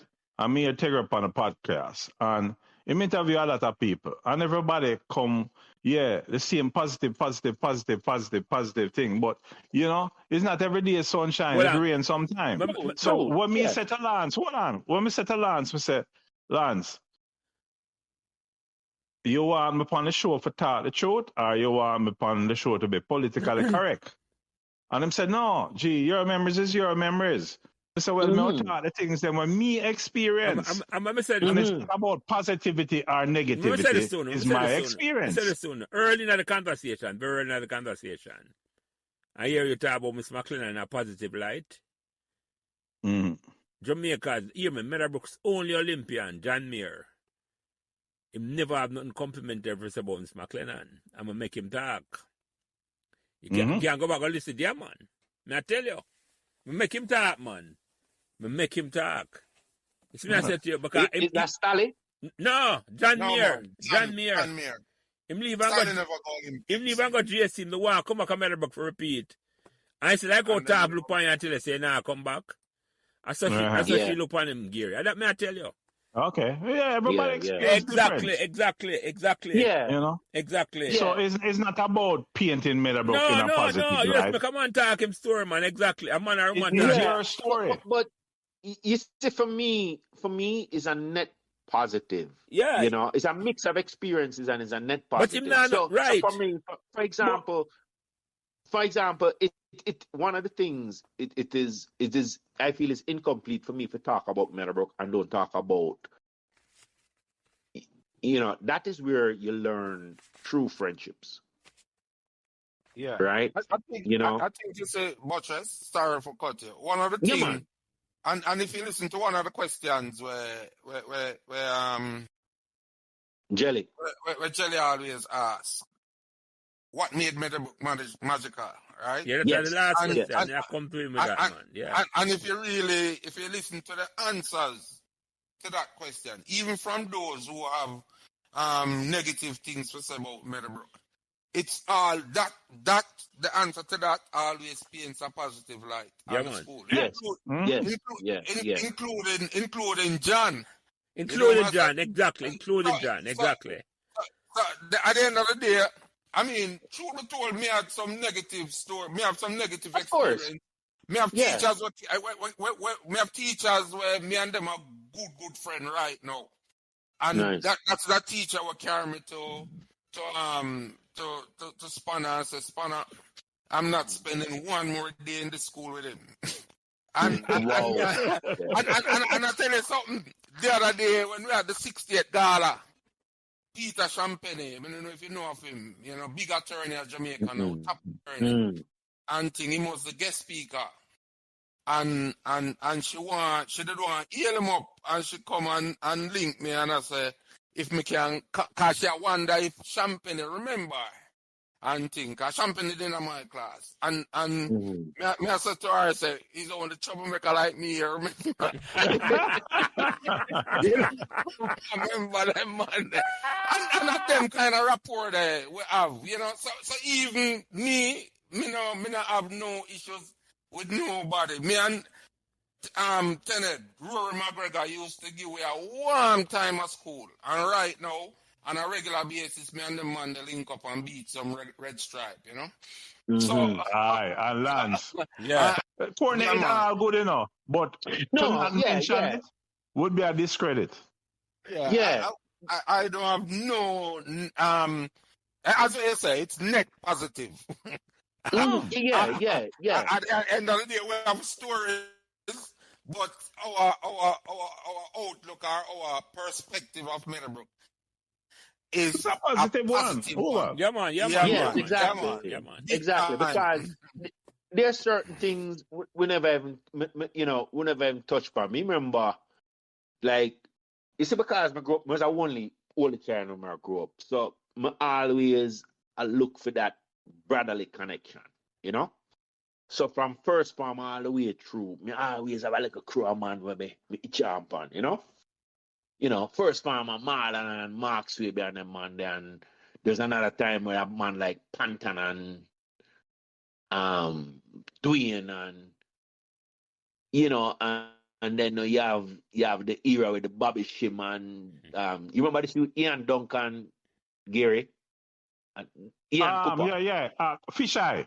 Duncan Cooper. Yeah, we got JC. Yeah, me leave and go JC. Yeah. Yeah, Sydney Archer. Fish Eye. Sydney Archer. Remember Sydney Archer? Beside me. Yeah, beside me. Man, and a few man them just come to Meadowbrook. We live in a Meadowbrook. When we start Martin and them man, and we start spar with them man, and every evening, man, we stop at walk come down Riddles Road, stop at Pete's Patty or Purity, and I don't know if you remember them days, then, boss. But may I ask you a question, Buttress? Yeah, man. Unless it go behind a paid wall, do you want to talk about that trip where the bus broke down at the KNPs? Well, I think my podcast would not be completed without talk about that. Yeah, so we now are about second farm, man, and no, man, is a third farm trip. Them days there, boss. Every year, every farm have a trip. So first farm have a trip, second farm have a trip, and so forth, right? So second farm, man, we trip go Puerto Rico, yeah, Puerto Rico Beach, and them days there we'd have the expats as teachers. We'd have some teachers. You look back now, them maybe they just graduate college and just a come back. So them, remember now when you graduate teachers college there, maybe 19, 20. Mm-hmm. And top of that, you have some teacher who just left Meadowbrook. Mm-hmm. And just them turn around, they must be about 15 and 16 I teach them Meadowbrook.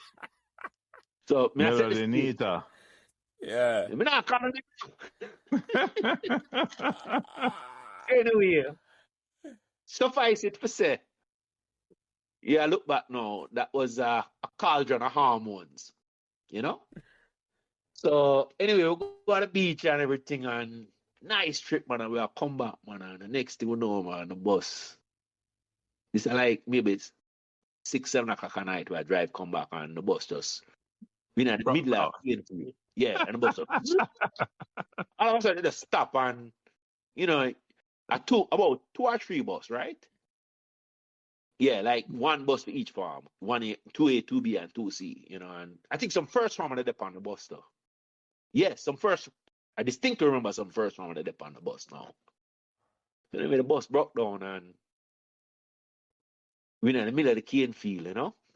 So which cane field is? And Which part is it? so This is on the way to St. Anne's Bay. Oh, okay. yeah, Okay. We leave so out Trelawney and on the way to St. Anne's Bay. Okay. Yeah. yeah, you know better than me. So anyway, when you come out of the bus, you know, me was when me that first saw me about 6 foot, right? And all I say the cane just over my head, and that's all I say, a pure cane, and it dark. No, I see the street like nothing. And this is not jolly bus, you know, but this is a country bus, you know, them big old red. You know, when culture sing about, I used to ride on bus X82, or one of them bus X82 there, just long old country bus, you know. About 3 of them, man, and all over up on the bus. So anyway, them send the bus. I think must be 1 or 2 of the bus broke down, and them send the driver for get a replacement bus and get a repair. Yeah. But when the driver come send back, another bus for we. yeah. But when the driver bus come where back, them send for we broke down. no, yeah, but that wasn't the real reason. The driver was drunk. That was the real reason why we never go back, you know. The driver was drunk when him come back. So I'm gonna let them send him again now, or them send the other them send a 2 driver come back now, and them I said no, them not let the driver drive with it because remember when him come back, and we're up on the bus, and one of my prominent memories was gas. You know what I'm saying? Jamaica gas take you, God. You know, me the mag up because I knew. And gas buying me up, man. My belly does a man. But all that are going still, you know. Was what, 13? It's a hormone-laden bus. And the girl them up on the bus. And it's like, that story, 40 years later, has percolated through the school, right? So we're in a 3rd farm now the next year. And to show you how life mess up now, you know. So every man, all who before now, man, I'm not going on a field trip. I'm not going to go on a field trip. Everybody want to go on a field trip. So here how my luck sad. You hope that bus got broke down again. Of course, man. Everybody want to go, you know, boss. And so me and Marlon fry up chicken, man, and we buy clothes, you know, man, buy, you remember, track shoes, man. Buy track shoes for wear, man, and fried chicken and chocolate cake, man, and we sit on the back of the bus, man, and we have an agenda, man, and me tell you, say, you know, you remember the term under manners? Yeah. Me did under manners because I was a only child and I grew up with my grandparents. And to make it worse now, between the trip where the bus shut down and the 3rd farm trip, you drowned. You remember, Gary? Yeah, man. Yeah. I think we talked about that the last time. I know exactly that trip there. I remember that. Yes. Yeah, man. You drowned. Clark in the name. I think Clark in the name. Are you named Clark? Yeah. Yes, exactly. And when you drown now, my mother see the picture. My mother, the American, see the picture. You know, someone she see the Jamaica gleaner with the youth picture. I swear said the youth favor me. So, you know, she did that whisper in my grandmother ear. Said, boy, she don't really want them go on a sea trip no more after the bus shut down the last time and the sea drown. So my grandmother now, she look for any excuse for me to go up on the trip. So me and Marlon did it, man, and Bobby Shim. You remember Bobby Shim? Yeah, man. Late Bobby Shim. Man, my boy, that man. I have a scheme, man, and we have the agenda, man, and the program set up, man, and next morning trip we go. And we go up on Marlon, man, and go check, you know, make sure it's everything set, you know, chocolate cake and fried chicken and cola champagne pack up. So when me leave my grandmother's house tonight, you know, boss, we never ask her for leave. But we never normally ask. We just walk out and go for Marlon yard. And we come in. She's coming, where were you? I said, Marlon. And she'll look for any excuse for me to go up on a trip, you know. You're not going on that trip. What? You're not going? I said, no, I joke. And the next morning, I get up, you know. damn clothes, man. My nice tracksuit, I'm buy everything. We'll go. Say, hold on, you didn't hear me? You're not going. And man, and come down and so, Buttress, you ready? Nah, go. To this day, I'm still a ball. Yeah, man, that trip there. Epic in my mind. I don't know if you look on the third farm trip, Gary. Huh? I remember the third farm trip because the second farm trip was so memorable. Everybody remember that. Yeah, it does dump. I mean, anything will come after that. It's like it's an anticlimax. Yeah, man. Yeah. You can't have another person, Gear. That's what I'm thinking. After that one, there's like, yes. Right. Yeah. I wanted to say there was a girl on the trip. She was through. No, said third farm. There's a set of man on Meadowbrook where they way ahead of me. To this day, I see that man there, and that man look at me like, hold them ransom. Like Prigozhin right now, a threat over Putin. I saw that man look at me. No secret. So, no man, because you remember buckle police? Me and man use a term the other day. Yeah, man. I mean, yes, man. Remember that, man. Yeah, man. So we used to collect buckle. So we didn't like first and second farm, man, and fifth farm they up on the third floor, on a 3-story block. So me and the rest of the back police, them man, I collect buckle, man. So I walk through and I go through and I collect the buckle, man, because that's why you end up at Johnny Peck and you'll get all that bun and cheese and a sky juice, you know. So they the one evening, man, and more than one time, man, and go up on the fifth farm block, man.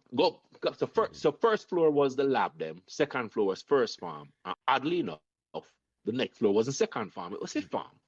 Fourth or fifth farm. I'm gonna go up the man. I'm gonna up on the third floor block, you know. I guess as we come up, same thing, man. Interrupt them, man. And when we come up now, and them run we now, we go downstairs now, if we go run, we come out after them grasp. And when we look, man, the two dog them that, man. And you know, so once you see the two dog, Yeah. And we have to run, go back upstairs, man, and the mirror I shout, Tapa come. And we race go down at the other end. You remember one end of that 3-story building? If you jump off it, it'd have a shed.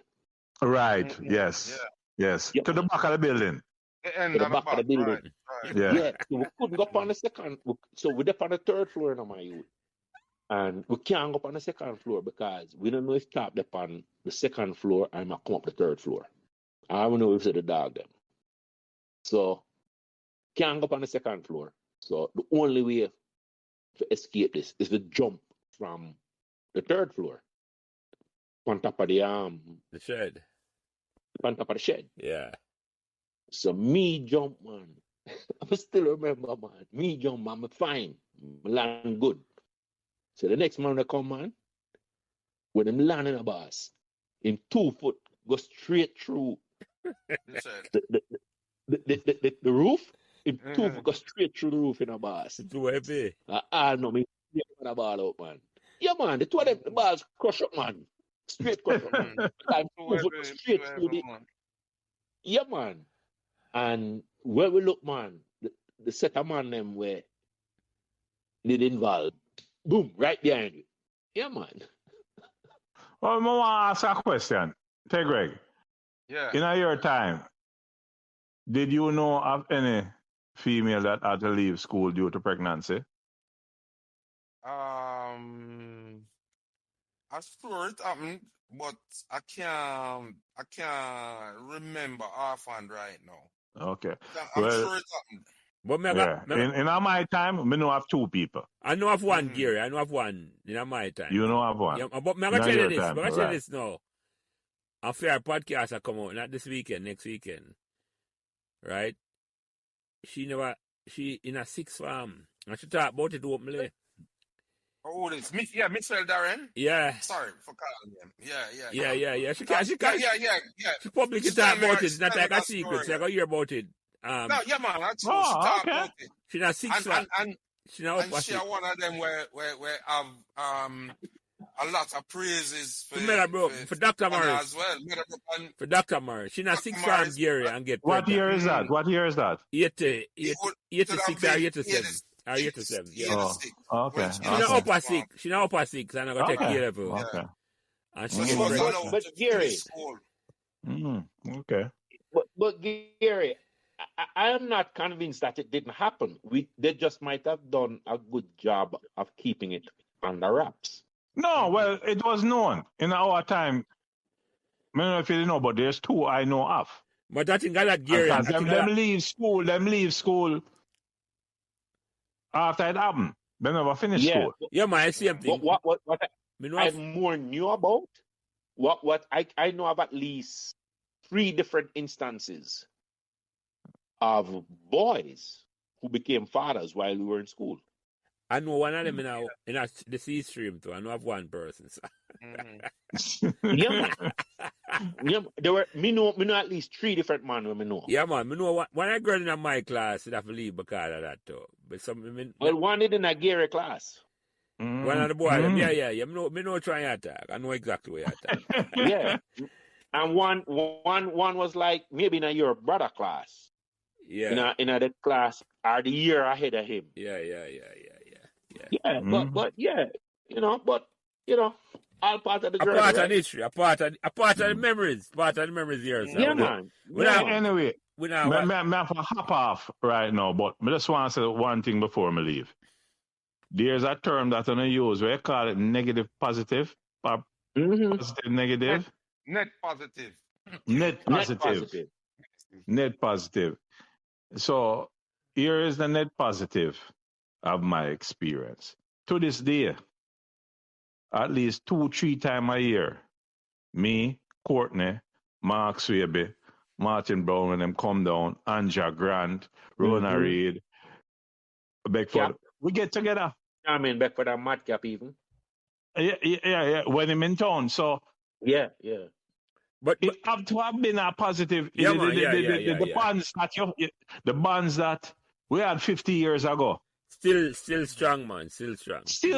Yes. But yes, don't go nowhere, yes. Gary. Because I just ask Buttress the last question because I know questions I'm not get for asking, but I'm asking the last question and wrap it up. Buttress, what made Meadowbrook magical? The friendships. These. That was where I learned what true, loyal, good friends could be like. Friends. It was the first place I encountered friends who didn't necessarily tell you what you wanted to hear, but tell you what you needed to hear. For example, friends who was there for you for thick or thin, push you and you never even realize, what it was you were experiencing. You just kind of take it for granted, honestly. And just some quality bonds, and when you get together 50 years later and you can say, wow, Virgin, wow, and there are times where I've gotten a phone call or a man say, boy, I'm down foreign, wow, go on, wait there. Yeah, man, come true. And people look back on the experience and your presence in that experience the same way.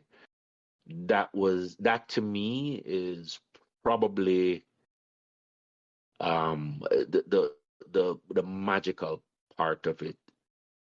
Right after that, recognizing that those teachers had such a profound impact. The whole experience has shaped me, in a lot of what I consider the positive traits in myself, from cadet to chemistry to maths and physics and all of that, shaped me and set me up to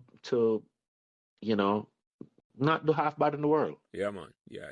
But, it's I there are things now that I value now in hindsight that when it was happening I just didn't appreciate it fully. Yeah. So, let me ask you a quick closing remark from everybody, and you go first, Gary.